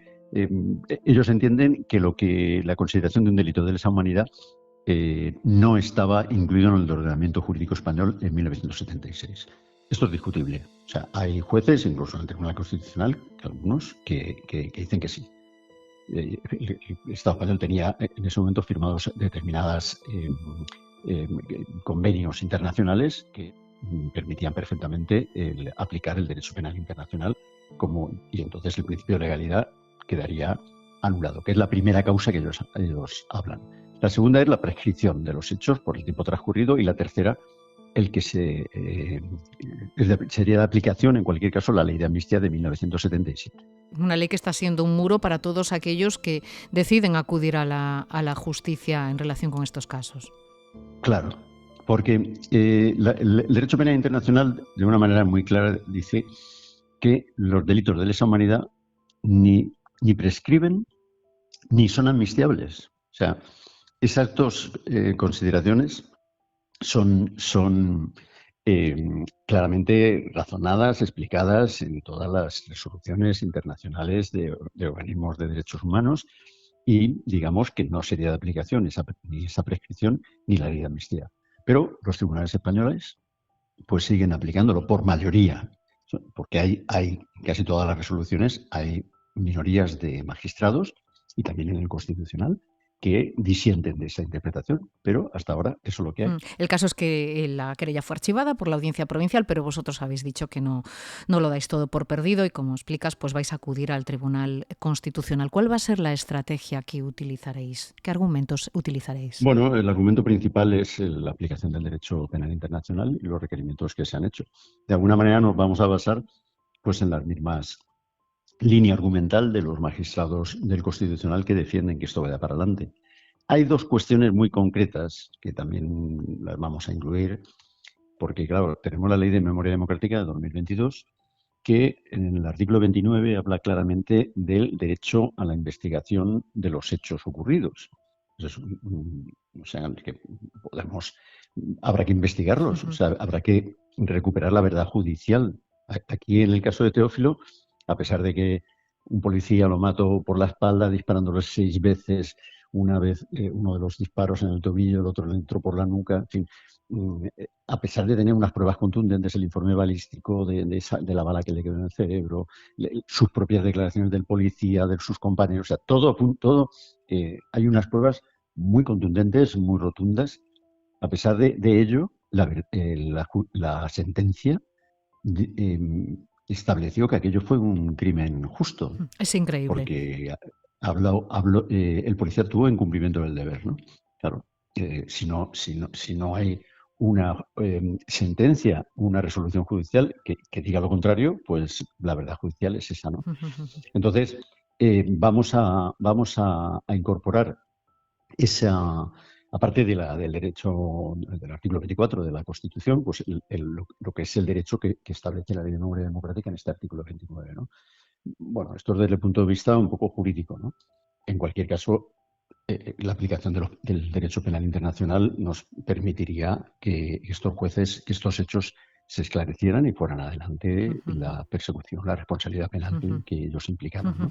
No solo Teófilo, ¿no? En muchos casos, en la transición, ya sabemos que el régimen buscó desesperadamente aplacar cualquier movilización social y no solo murió Teófilo, murieron las semanas siguientes, mataron a 5 en movilizaciones obreras en Vitoria, luego en Tarragona, luego en una ciudad vuestra de Galicia, en Málaga, en Almería, en fin, fue por la policía llegó hay censados 138 casos durante el 76 y 77 de casos muertos por actuaciones policiales, ¿no? Al margen todas las actuaciones de la extrema derecha, ¿no? Bueno, varios centenares, ¿no?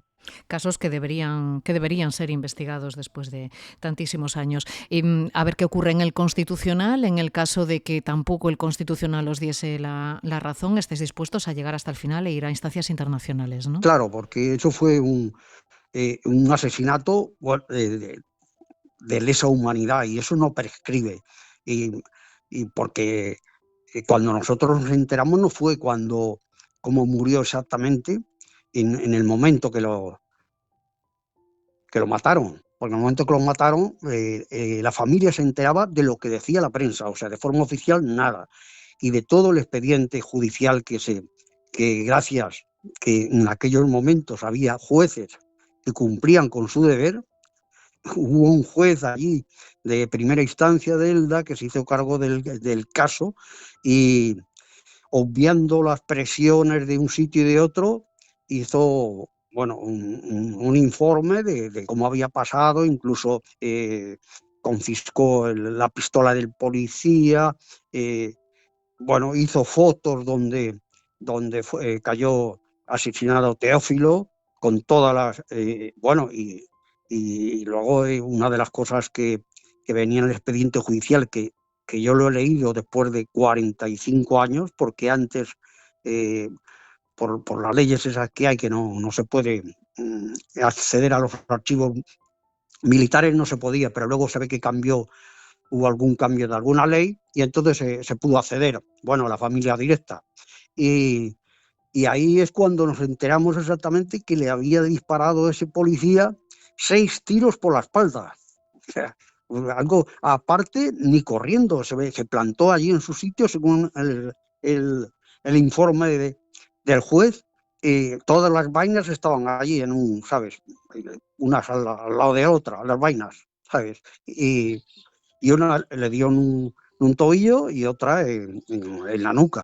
Sí, creemos que es un caso un poco paradigmático, ¿no? Porque las pruebas son tan contundentes,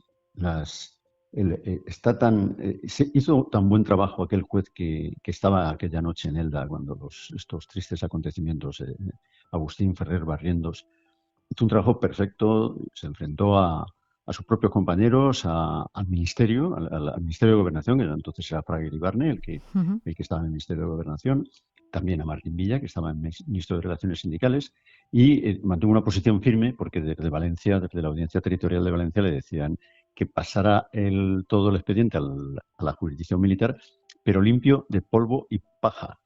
Es decir, que quitara las pruebas que él había recabado que incriminaban a este policía, ¿no?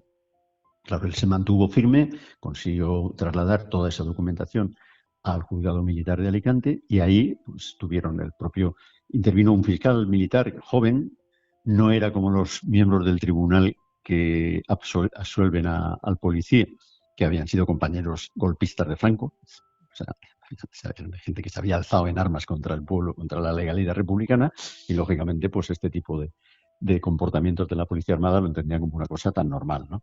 Ir matando chavales que corrían delante de los grises, ¿no? En el momento de su muerte, Teófilo, que tenía 20 años, ¿no? Aproximadamente. 20 años, sí, sí. 20 años, estaba participando Sí. en unas movilizaciones. Sí. Ya había muerto el dictador y se produce, sí, se produce este suceso, ¿no? Claro, Franco había muerto en noviembre y eso se produce en febrero. Prácticamente todas las estructuras seguían las mismas, o sea, no había cambiado nada. Claro, usted me dice que no le dieron ningún tipo de explicación. No sé qué recuerdos tiene de aquel día, un poco cómo fue la secuencia de los hechos. ¿Cómo se enteró usted de lo que había pasado con su hermano?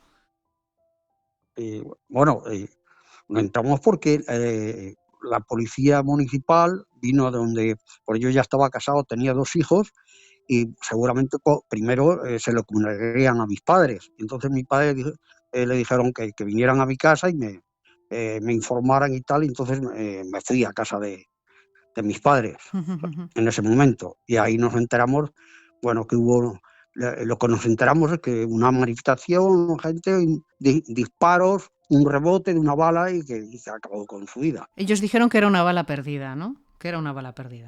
Sí, bueno, y de hecho ahí el informe, o sea, lo que conocíamos nosotros era lo que salía en la prensa, la nota del gobernador civil.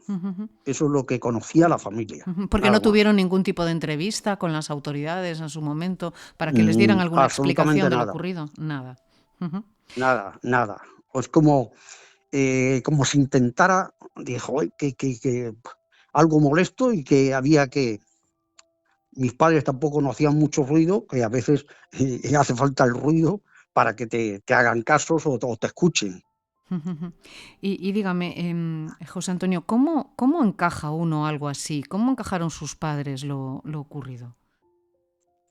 Bueno, mis padres, fatal, como lógicamente que se mate con un hijo, y mi madre era una persona muy alegre, siempre cantaba, siempre reía, siempre todo lo tomaba bien, y a partir de ese momento su carácter cambió, dejó de cantar. Eso sí que fue una cosa tremenda. Otras cosas con el tiempo no es que se olviden, pero se mitiga, ¿no?, un poco el dolor. Entiendo. Y cuando yo hablaba con mi padre, una de las cosas que yo sentía es que decía, es que eso no se puede hacer nada, vale más. Dice, bueno, Dios me lo dio, decía, Dios me lo dio, Dios me lo quitó. Digo, ¿cómo Dios te lo quitó? Es decir, sus padres no pelearon por intentar averiguar lo ocurrido. No, sí, de hecho, él intentó poner un abogado para como acusación de la familia, pero lo desecharon. Al ser en aquellos tiempos, como las estructuras seguían igual, no aceptaron que la familia pusiera una acusación particular. Dígame, ¿y cómo era Teófilo? Bueno, Teófilo era un muchacho de su tiempo, le gustaba mucho la música, se juntaba con los amigos. Una de las músicas que él más que le gustaba era los grupos de música sinfónica como Pink Floyd, que yo no los conocía, pero él me lo dio a conocer. Y luego, claro, yo no vivía en su entorno porque yo tenía 8 años más que él. Y ya estaba casado y tenía 2 hijos. No sé si era un chico comprometido, si participaba habitualmente en este tipo de protestas o estaba afiliado a algún partido, a algún sindicato. No, que yo sepa, no. Y bueno, él tenía inquietudes, como todos los jóvenes, pero que estuviera afiliado a algún sindicato, algún partido, eso no. Bueno, los partidos estaban prohibidos, los sindicatos claro. En aquel momento empezaban, estaban también, porque seguía el sindicato vertical y existían los sindicatos, comisiones y UGT, pero eran no clandestinos, pero semi-clandestinos. Sí, sí, sí, sí. Es terrible, pero es que lo cierto es que hoy en día, ¿no?, sigue habiendo personas que no entienden, ¿no?, la lucha de familias como la suya, que quieren buscar justicia ante unos hechos que acontecieron hace tantísimo tiempo, ¿no? ¿Qué le diría a todas esas personas? ¿Por qué es necesario seguir luchando para ajusticiar los crímenes del franquismo? Porque una cosa es el perdón, que uno puede perdonar. Ahora, otra cosa es la justicia, o sea, que haya memoria, que no se olvide, verdad y justicia. Y nunca se hizo justicia con mi hermano. Y bueno, y otros que también en la transición murieron más gente. Y también no hubo absolutamente nada. No sé si a los 2 o 3 meses hubo en Vitoria también en una manifestación. Nos mataron a 5 y de hecho no se supo nada absolutamente. Pero cambian las leyes, pero siempre hay como un muro que dice, bueno, esto se amnistió y ya está, pero es que eso no han sido un crimen de que alguien mata a otro por una rencilla, por alguna cosa, eso sí, un crimen de Estado. O sea, que el Estado tenía unas fuerzas del orden que mataban. ¿Y por qué creéis que hay esta resistencia 50 años después? No lo olvidemos. Sí, fíjate que cuando el juez Baltasar Garzón, en unas circunstancias similares en cuanto a la aplicación del derecho internacional penal en este país, investigó los crímenes de la misma época, de Argentina y de Chile, el sistema judicial español respaldó, el Tribunal Supremo y el Tribunal Constitucional respaldaron sus actuaciones. Fue cuando empezó a meterse a indagar sobre nuestra propia historia, la historia de la dictadura española, cuando hay un cambio de posición por parte del Tribunal Constitucional y el Tribunal Supremo, ¿no? Entonces, entonces se ha dado totalmente la vuelta. O sea, realmente los principios del derecho internacional, que además lo ha dicho repetidamente el Consejo de Derechos Humanos de las Naciones Unidas, han emitido sucesivos informes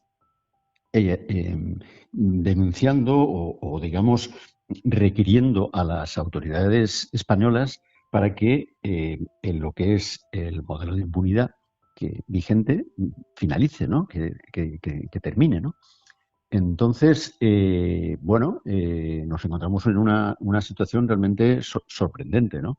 Que lo que han hecho la Audiencia Provincial de Alicante ahora con el archivo, pretenden que sea definitivo, de la querella que presentamos, es consolidar el modelo de impunidad, negar los derechos de la familia y ignorar el derecho penal internacional. Un derecho penal que lo que nos está planteando es la necesidad de que haya una justicia transaccional de una dictadura a una democracia. Es necesario recuperar la verdad, esclarecer los hechos, establecer responsabilidades y dar un paso de esa situación de dictadura a una situación de democracia. Habría que depurarlas, si no nos encontramos con situaciones como las que tenemos hoy día. Hay que seguir de alguna manera peleando porque la justicia en este país, sobre todo la justicia con los crímenes del franquismo, es un muro que se dejó atado y bien atado, pero los muros acaban abriéndosele grietas, ¿no? y metiendo cuñas, ¿no? Y eso es lo que intentamos hacer. Pues Manuel de Juan, muchísimas gracias por atendernos, que tengáis muchísima suerte en ese recorrido judicial y que por fin se le pueda hacer justicia a Teófilo del Valle. Muchísimas gracias, un abrazo. Muchísimas gracias a vosotros. José Antonio del Valle en la actualidad vive en Uruguay, pero tanto él como su hermano, su familia, pues proceden de Silleda, ¿no? Sí. Me decía usted antes, fuera de micro, que procuran venir muy a menudo a Galicia, ¿no? Sí, yo de hecho estuve en febrero, estuve con la alcaldesa porque, claro, se cumplen los 50 años y entonces no sé si quieren hacerle un homenaje. Aparte, volver a las raíces siempre es algo que bueno, a mí me emociona, me llena y como que la añoranza el ir cada año a España pues no se siente tanto. Claro que sí. Pues José Antonio del Valle, esperemos verle pronto por aquí y sobre todo deseamos pues que por fin se haga justicia con la memoria de su hermano Teófilo. Estaremos muy pendientes de cómo vayan evolucionando los acontecimientos. Muchísimas gracias por pasarse hoy por aquí, por la Ferida Bertano 36. Gracias y un abrazo fuerte. Muy bien, y muchas gracias a ti.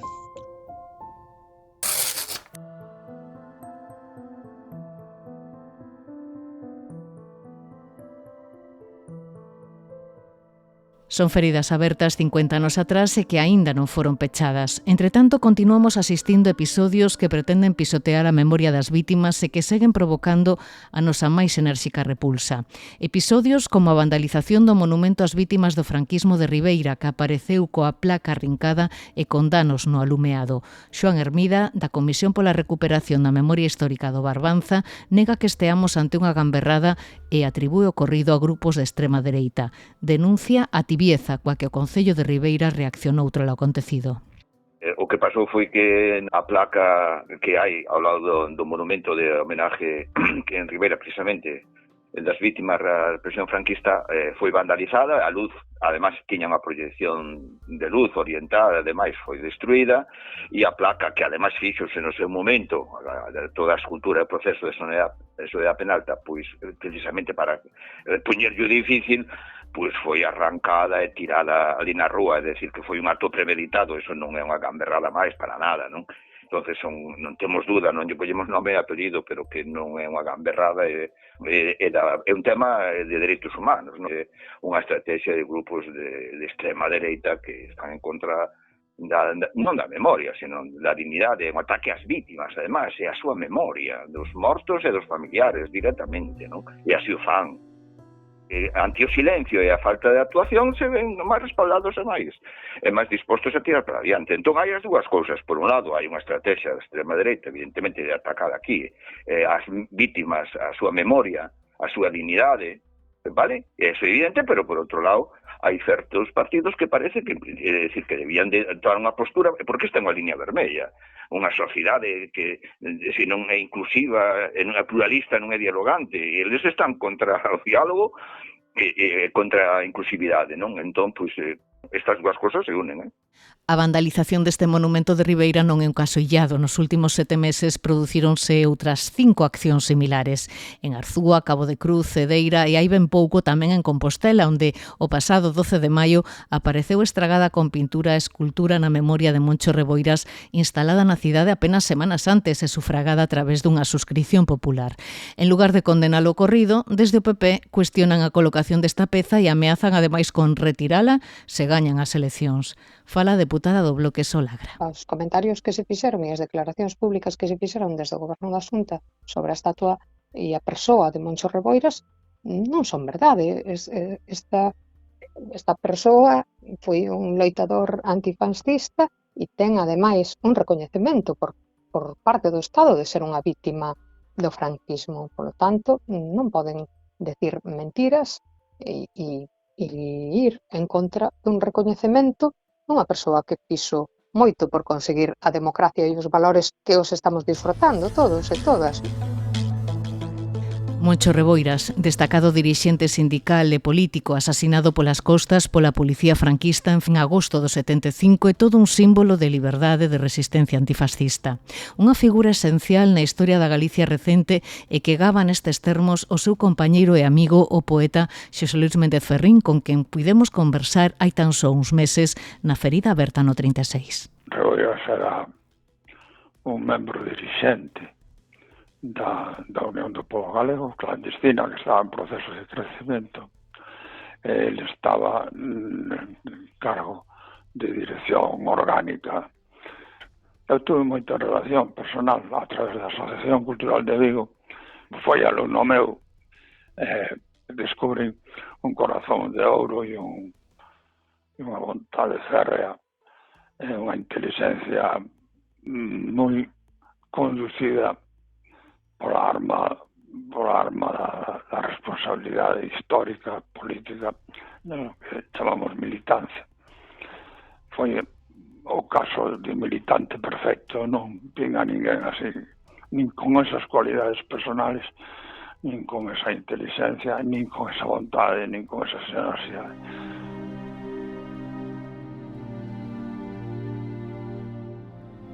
Na memoria de Reboiras, Ferrín escribe o poema Reclamo a liberdade pro meu pobo, co que pecha o seu libro Con pólvora e magnolias, editado en novembro do 76.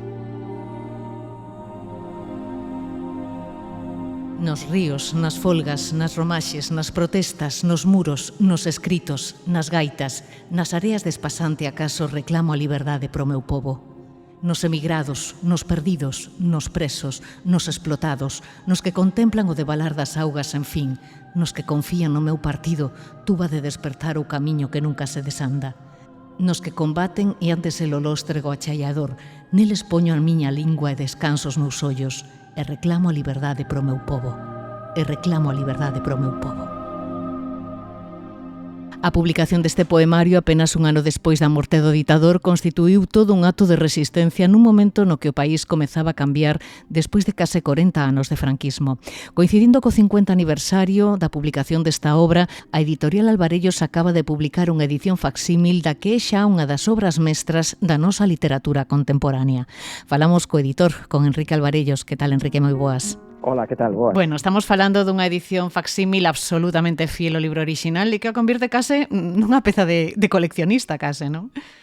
Foi un libro obxecto no seu día, porque o propio Ferrín hai poucas semanas antes de sacar o libro nos dixo que o libro superara censuras tamén por ser obxecto, é dicir, por ser un libro luminoso tamén no sentido do colorista, e que triunfara polo deseño, é dicir, foi de man en man, de casa en casa, semiclandestino, sí. E daquela xa foi un libro obxecto, e hoxe había que facer tamén un libro obxecto que, aparte da enorme calidade transformadora dos seus versos, sexa tamén un libro que nas mans hasta ten ese recendo do papel craft, que é madeira pura tamén dentro del, non? Había que facer ese libro de novo hoxe. Non sei como se vos ocorreu optar por esta vía e que lembranzas gardas ti da primeira vez que puideches ter nas túas mans Con pólvora e magnolias.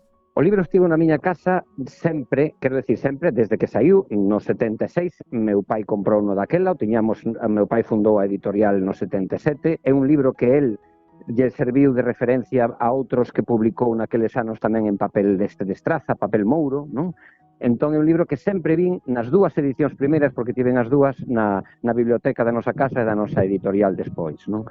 Entón sempre foi un libro que chamou primeiro a atención por ese amarelo oscuro da portada, ese diseño cadrado, é dicir, non se facían esas cousas naquela época, non? Nos anos 70. E despois o enigmático dos seus versos para un rapaz de 10-12 anos que non entendía nada daquela e que despois fun entendendo, non?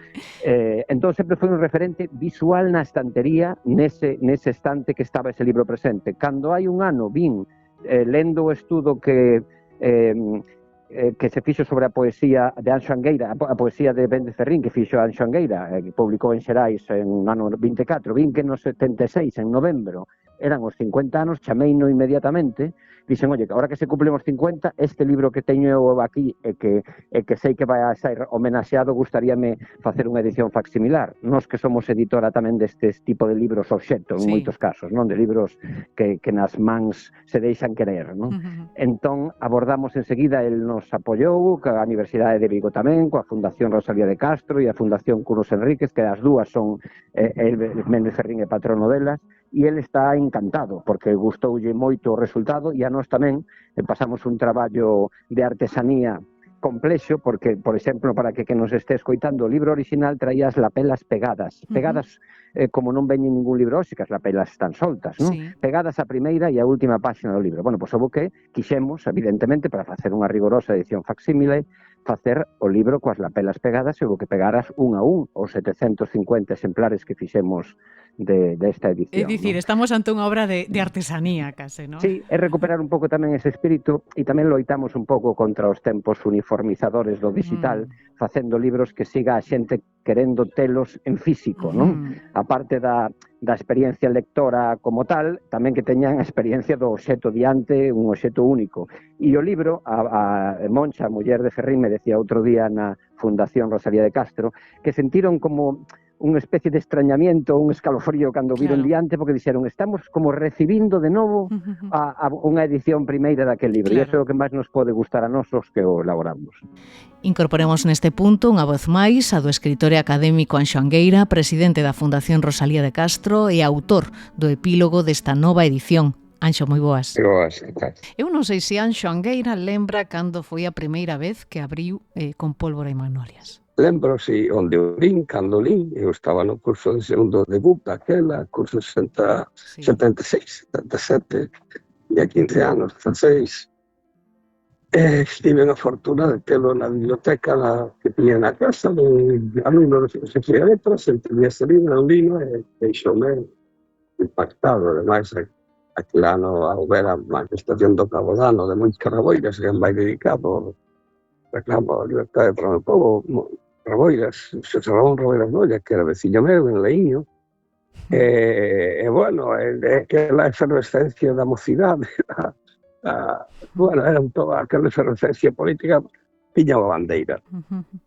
E que foi o que máis lle impactou, o que máis lle sorprendeu do libro? Bueno, iso, o papel de estraza que eu vendía naquele momento, estaba traballando nun local no que vendíamos, envolvíamos o papel con eses rolos de papel de estraza altísimos.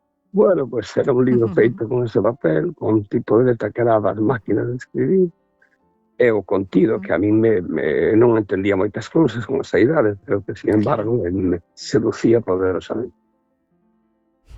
E unha peza que foi moi rompedora, non? Sí, foi nese momento, abriu horizontes, abriu camiños, rompeu co que se viña facendo, mostrou un novo compromiso coa función poética da linguaxe, abriu os horizontes temáticos, estilísticos, lingüísticos, tiña unha lingua poderosa, unha exuberancia estilística, un diálogo coa propia tradición literaria, coa tradición literaria universal. Então, claro, foi un libro que rompedor en todos os sentidos, e mantén esa forza rompedora 50 anos. Sí, 50 anos despois, de tal xeito que eu creo que somos fillos da poesía galega contemporánea, que é unha poesía pioneira no mundo hispánico, é herdeira deste libro. Quería falar un pouco das circunstancias nas que se publicou por primeira vez Con pólvora e magnolias. Un contexto moi complicado, non? Meses despois da morte do ditador e, ademais, despois de ter tido moitos problemas coa censura franquista, non? Sí, o libro publicouse nunha encrucillada literaria, pero tamén política. Entón, a historia tamén é moi ilustrativa das circunstancias daquele tempo, porque Carrín preparara unha primeira versión en 1973, 3 anos antes, coa axuda de Darío Xoán Cabana e con un editor que era Manuel María. Estaba todo preparado para ser editada, mandou unha censura e a censura prohibiu a súa publicación. Conservamos, ademais, grazas ao arquivo da familia de Darío, conservamos o expediente da censura e conservamos o original de algúns dos manuscritos do propio Carrín. Nese expediente que dicían? Bueno, exactamente non recordo, pero había poemas tachados, poemas que non, que se puñían non, o sea, a varios poemas, entón eso había a publicación, pero había tamén algún comentario por parte do censor de carácter estético, porque decía que era un libro, bueno, que era un libro como moi político, un libro que non se entendía moi ben. Sí, o típico destes comentarios.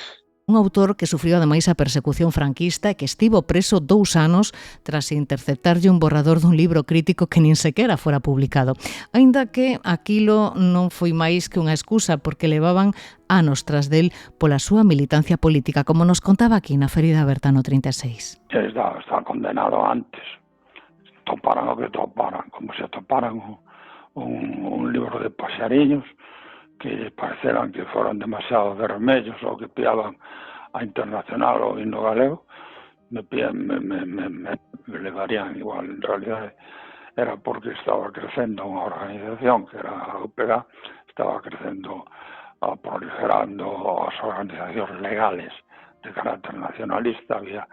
asociacións culturales en toda Galicia teñan forza, teñan presencia.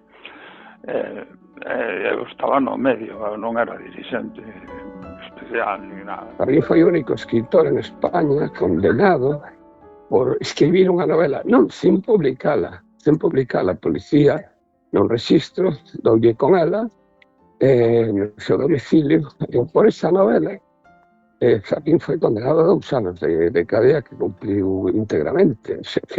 Entón Farín, que a hora de publicar, claro, tiña que velarse deste tema, e ademais utilizou o seu exilio en Uruguai ou en Suiza para publicar a súa obra, a poesía enteira de Heriberto Benz, que se publicou no 72, publicouse no Uruguai. Varios dos poemas, Farín, pois, despois pola destrucción de Occitania, publicouse en Xenebra, en Suiza, por galegos. Incluso chería máis, é dicir, Farín tivo que disfrazarse, digamos, ocultarse con pseudónimos, e incluso ese coñecido reclamo de liberdade para o meu povo, pois circulou clandestinamente nas follas de resistencia poética. É dicir, e este libro, con Pólvora e Magnolias, tamén recorda pola tipografía, por ese papel de estraza, recordaros o mundo dos mecanoscritos nos que procede. Así que dese mundo oculto, clandestino, das vietnamitas, do ciclostil, entendes? Entón, por ese detalle tamén un libro históricamente relevante. Eu creo que ademais é un libro que o primeiro que non pasou a censura, o sea, que non pasou a censura no sentido que non foi entregado á censura para publicarse. Sí, evidentemente, era un libro clandestino nos tempos clandestinos, é dicir, a xente moza de hoxe que non pense, xa sei que non o pensa moita, que ao morrer Franco no 75 xa viñeron as liberdades a España. Por exemplo, meu pai no 78 estuveron a piques de secuestrar un libro que se chamaba Almanaque de la Inquisición, que era un facsímil onde decía todas as torturas que aplicaba a Igrexa no século XVI, XVII, XVIII, hasta que a Inquisición foi... É dicir, ese libro estivo a pique de ser secuestrado 3 anos despois da morte de Franco. Entón, editar naqueles meses, naqueles anos 76, creo que era Arias Navarro ainda presidente de goberno, é dicir, era franquismo, pois era moi difícil e o libro non pasou. Claro, non pasaba a censura, foi unha autoedición que xa como ten estudado moi ben Anxo Angueira, que se financiou o propio autor, e que ten un acerto no título espectacular, e esa é outra das cousas polas que hoxe xa é un clásico, non? Ese Pólvora e Magnolias, esa épica e lírica, é dicir, esa mistura de vida e morte que fai, que tamén o explica Anxo Angueira, é tamén outra das probas de que un libro xa que ten que estar na historia da literatura galega como un dos referentes, dos 4 ou 5 grandes poemarios da nosa historia. E un libro que se acabou convertendo, Anxo, todo un símbolo do compromiso antifranquista, non? Naqueles anos da transición en que todos estábamos... Sí, era un novo compromiso, claro, un compromiso antifranquista político, pero un compromiso estético, moi distinto, non? No que a poesía galega era vanguarda, tamén no aspecto máis literario, se queres, non? Tamén no político, porque o libro está marcado en 2 poemas claramente políticos, pero o libro está dotado, ademais, dun pensamento filosófico político detrás do cal está a Heráclito, ao paso do tempo, o que todo pasa, todo flúe, está Marx, está Mao, está o río, a idea de río, entón está a idea de morte necesaria, non hai angustia diante da morte, non, sino que hai esperanza, a fermosura da morte, a morte necesaria para acabar con todo este sistema e crear outra cousa nova, non? A pólvora, non? A pólvora é as magnolias, é o amor, é a creación, a capacidade de fertilizar, de crear. Bueno, son as pulsións tamén que rexen o ser humano. E formando, non sei se un equilibrio entre esa pólvora e esas magnolias, non? Que vai entretecendo tamén Ferrín nesta obra, non? Sí, é unha obra maravillosa nesse sentido, non? Xunta a revolución coa morte, co paso do tempo, co amor. A morte co amor, xunta todos os elementos. Claro, detrás ten unha columna vertebral que toda esta armazón filosófico-política que ten detrás o libro, que o converte, bueno, pues, nunha cousa absolutamente nova, que aquí cántanse a beleza do outono, a beleza da morte, a beleza do crepúsculo, que é tamén morte, E iso tamén chocaba profundamente naquele tempo, non? Cuestións ademais que seguen moi vixentes, non? 50 anos despois.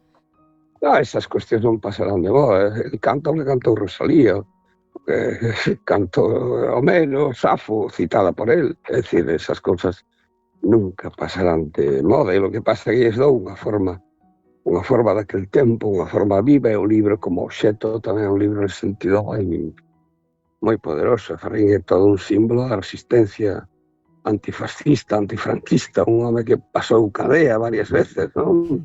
Polo que escribía, polo que pensaba.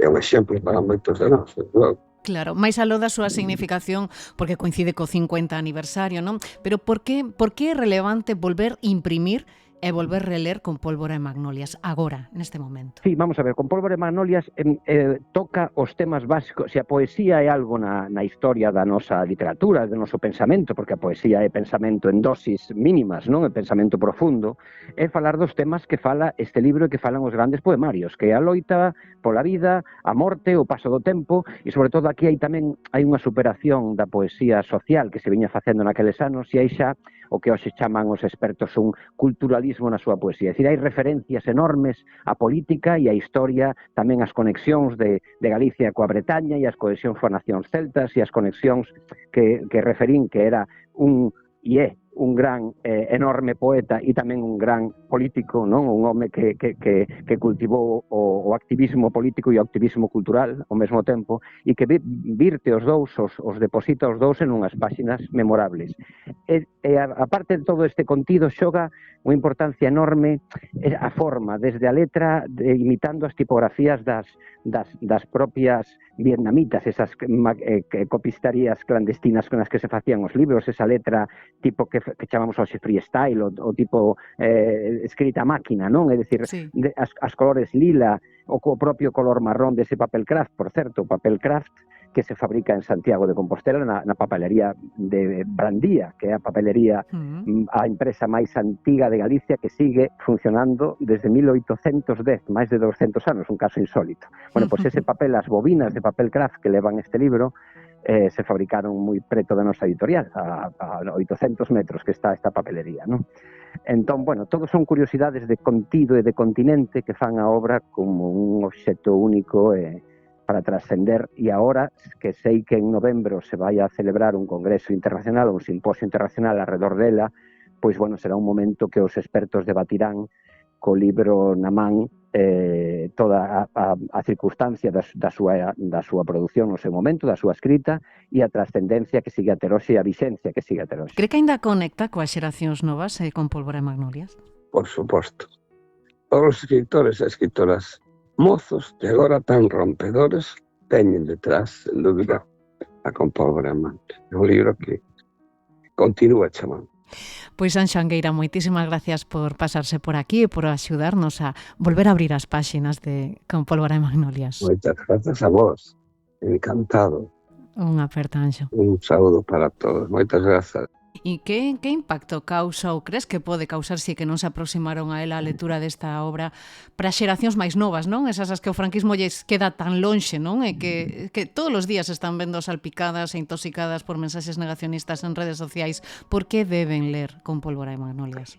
Sí, claro, estás falando cun editor que ten un catálogo de 300 e pico títulos, nos que 40 ou 50 son singulares como este, non? É dicir, que queren decir algo máis que o propio contido en sí, pola súa historia, pola peripecia editorial de cada un. E vemos nas feiras, agora estou, por certo, camiño da Feira do Libro de Madrid, onde imos estar ali 15 días, como se achegan aos nosos postos cando imos ao Culturgal ou a Feira da Coruña ou a Selic, xente nova acabando a carreira de 20 anos, de 20 a 30, poñamos, non? As xeracións que están empezando a vida laboral ou que están culminando a profesional, a académica.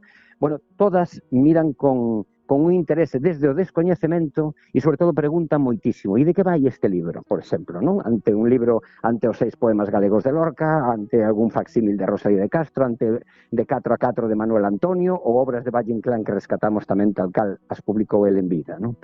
E primeiro preguntan, é dicir, chámalles atención o obxecto, o continente, o visual, a parte visual. E a partir de aí se achegan abertos totalmente de par en par a descubrir algo. E iso é por onde temos os que facemos de mediadores culturais, os editores, librerías e autores e autoras tamén intentar enganchar ese interés que pode aparecer como algo que non é frívolo, simplemente que é pola estética, que entran aí pola estética e lles chama a atención, e despois intentar seducilos polo contido. Pero eu creo nas novas xeracións totalmente, a pesar de que agora hai, presuntas involucións en as xeracións máis novas das que estou falando, nos posadolescentes e demais, contra eses pensamentos que a veces parece que escoran cada ultradereita. Eu creo que nas xeracións, e moitos estamos en contacto con eles, porque fan prácticas tamén con nós na editorial, que hai unha apertura enorme ao descoñecido, e hai que saber, nós, os que temos como 57 anos que teño eu, e os que somos de outra xeración, temos que ser capaces de seducilos e de abrirlles esas novas fronteiras, non, que son as de todos as clásicos de sempre. Por iso é tan importante tamén facer memoria desde a literatura. Por certo, Enrique, hai algún outro proxecto á vista relacionado coa memoria neste 2026 en que se cumpre o 90 aniversario do golpe aí en Alvarellos? Sí, pois acabamos de estes días, e de feito ímolo presentar na Feira de Madrid, acabamos de publicar os diarios completos de Sira Alonso, dos que falamos aquí tamén. Das que falastes aí, das que fixemos unha reedición, é dicir, a Nosa Terra no ano 2000 publicou por vez primeira unhos diarios que foran escritos 60 anos antes pola escritora coruñesa Sira Alonso, que foi a muller do pintor Francisco Miguel. Sira deixara varios manuscritos deses diarios, como moita xente coñecerá, e publicaronse unha boa parte deles traducidos ao galego, porque ela os escribira en castelán no ano 2000, que nos reeditamos no 25. Pois agora, no 26, acaba de sair este mes, un libro titulado El mar tenía un amargo sabor a lágrimas, que son as memorias completas de Sira, grazas a un investigador que desde México, Conrado Arranz, localizou máis de 200 páxinas rigurosamente inéditas da primeiros anos da súa vida, de como coñeceu a Francisco Miguel, dos seus anos en Madrid e en París, nos anos 20 e en México. Bueno, é dicir, un libro impresionante que nos volve a certificar a enorme calidad literaria e como escritora de Sira Alonso, e que é un pouco a nosa aposta para este meses de verán, e acabamos de publicar tamén un gran clásico da nosa poesía, que é Cunetas de Luis Pimentel. Efectivamente. Os poemas que escribiu no ano 47 en castelán, máis outros dispersos tamén de denuncia da represión dun dos mellores poetas da nosa literatura e da literatura en español tamén. Pois moitos éxitos con estes proxectos, xa teñen aí por diante varias propostas para levar na mochila este verán. Enrique Alvarellos, moitísimas grazas por achegarte ata aquí, unha aperta. Gracias e un saúdo a todos os que nos escoitan. Un saúdo.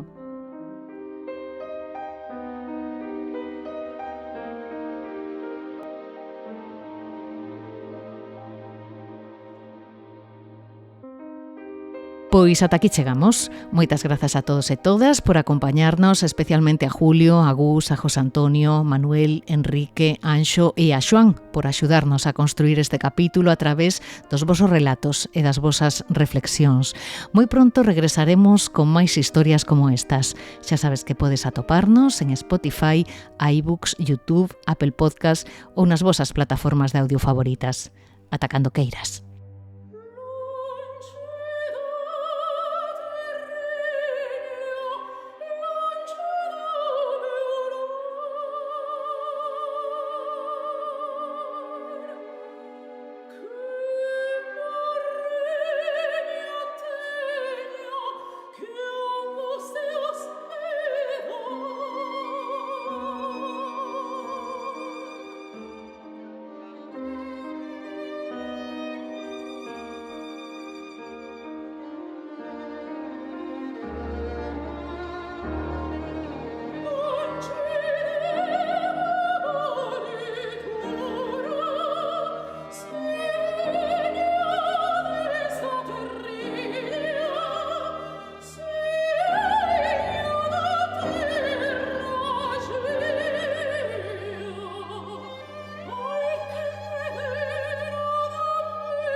A ferida aberta no 36, un podcast de Nuria López.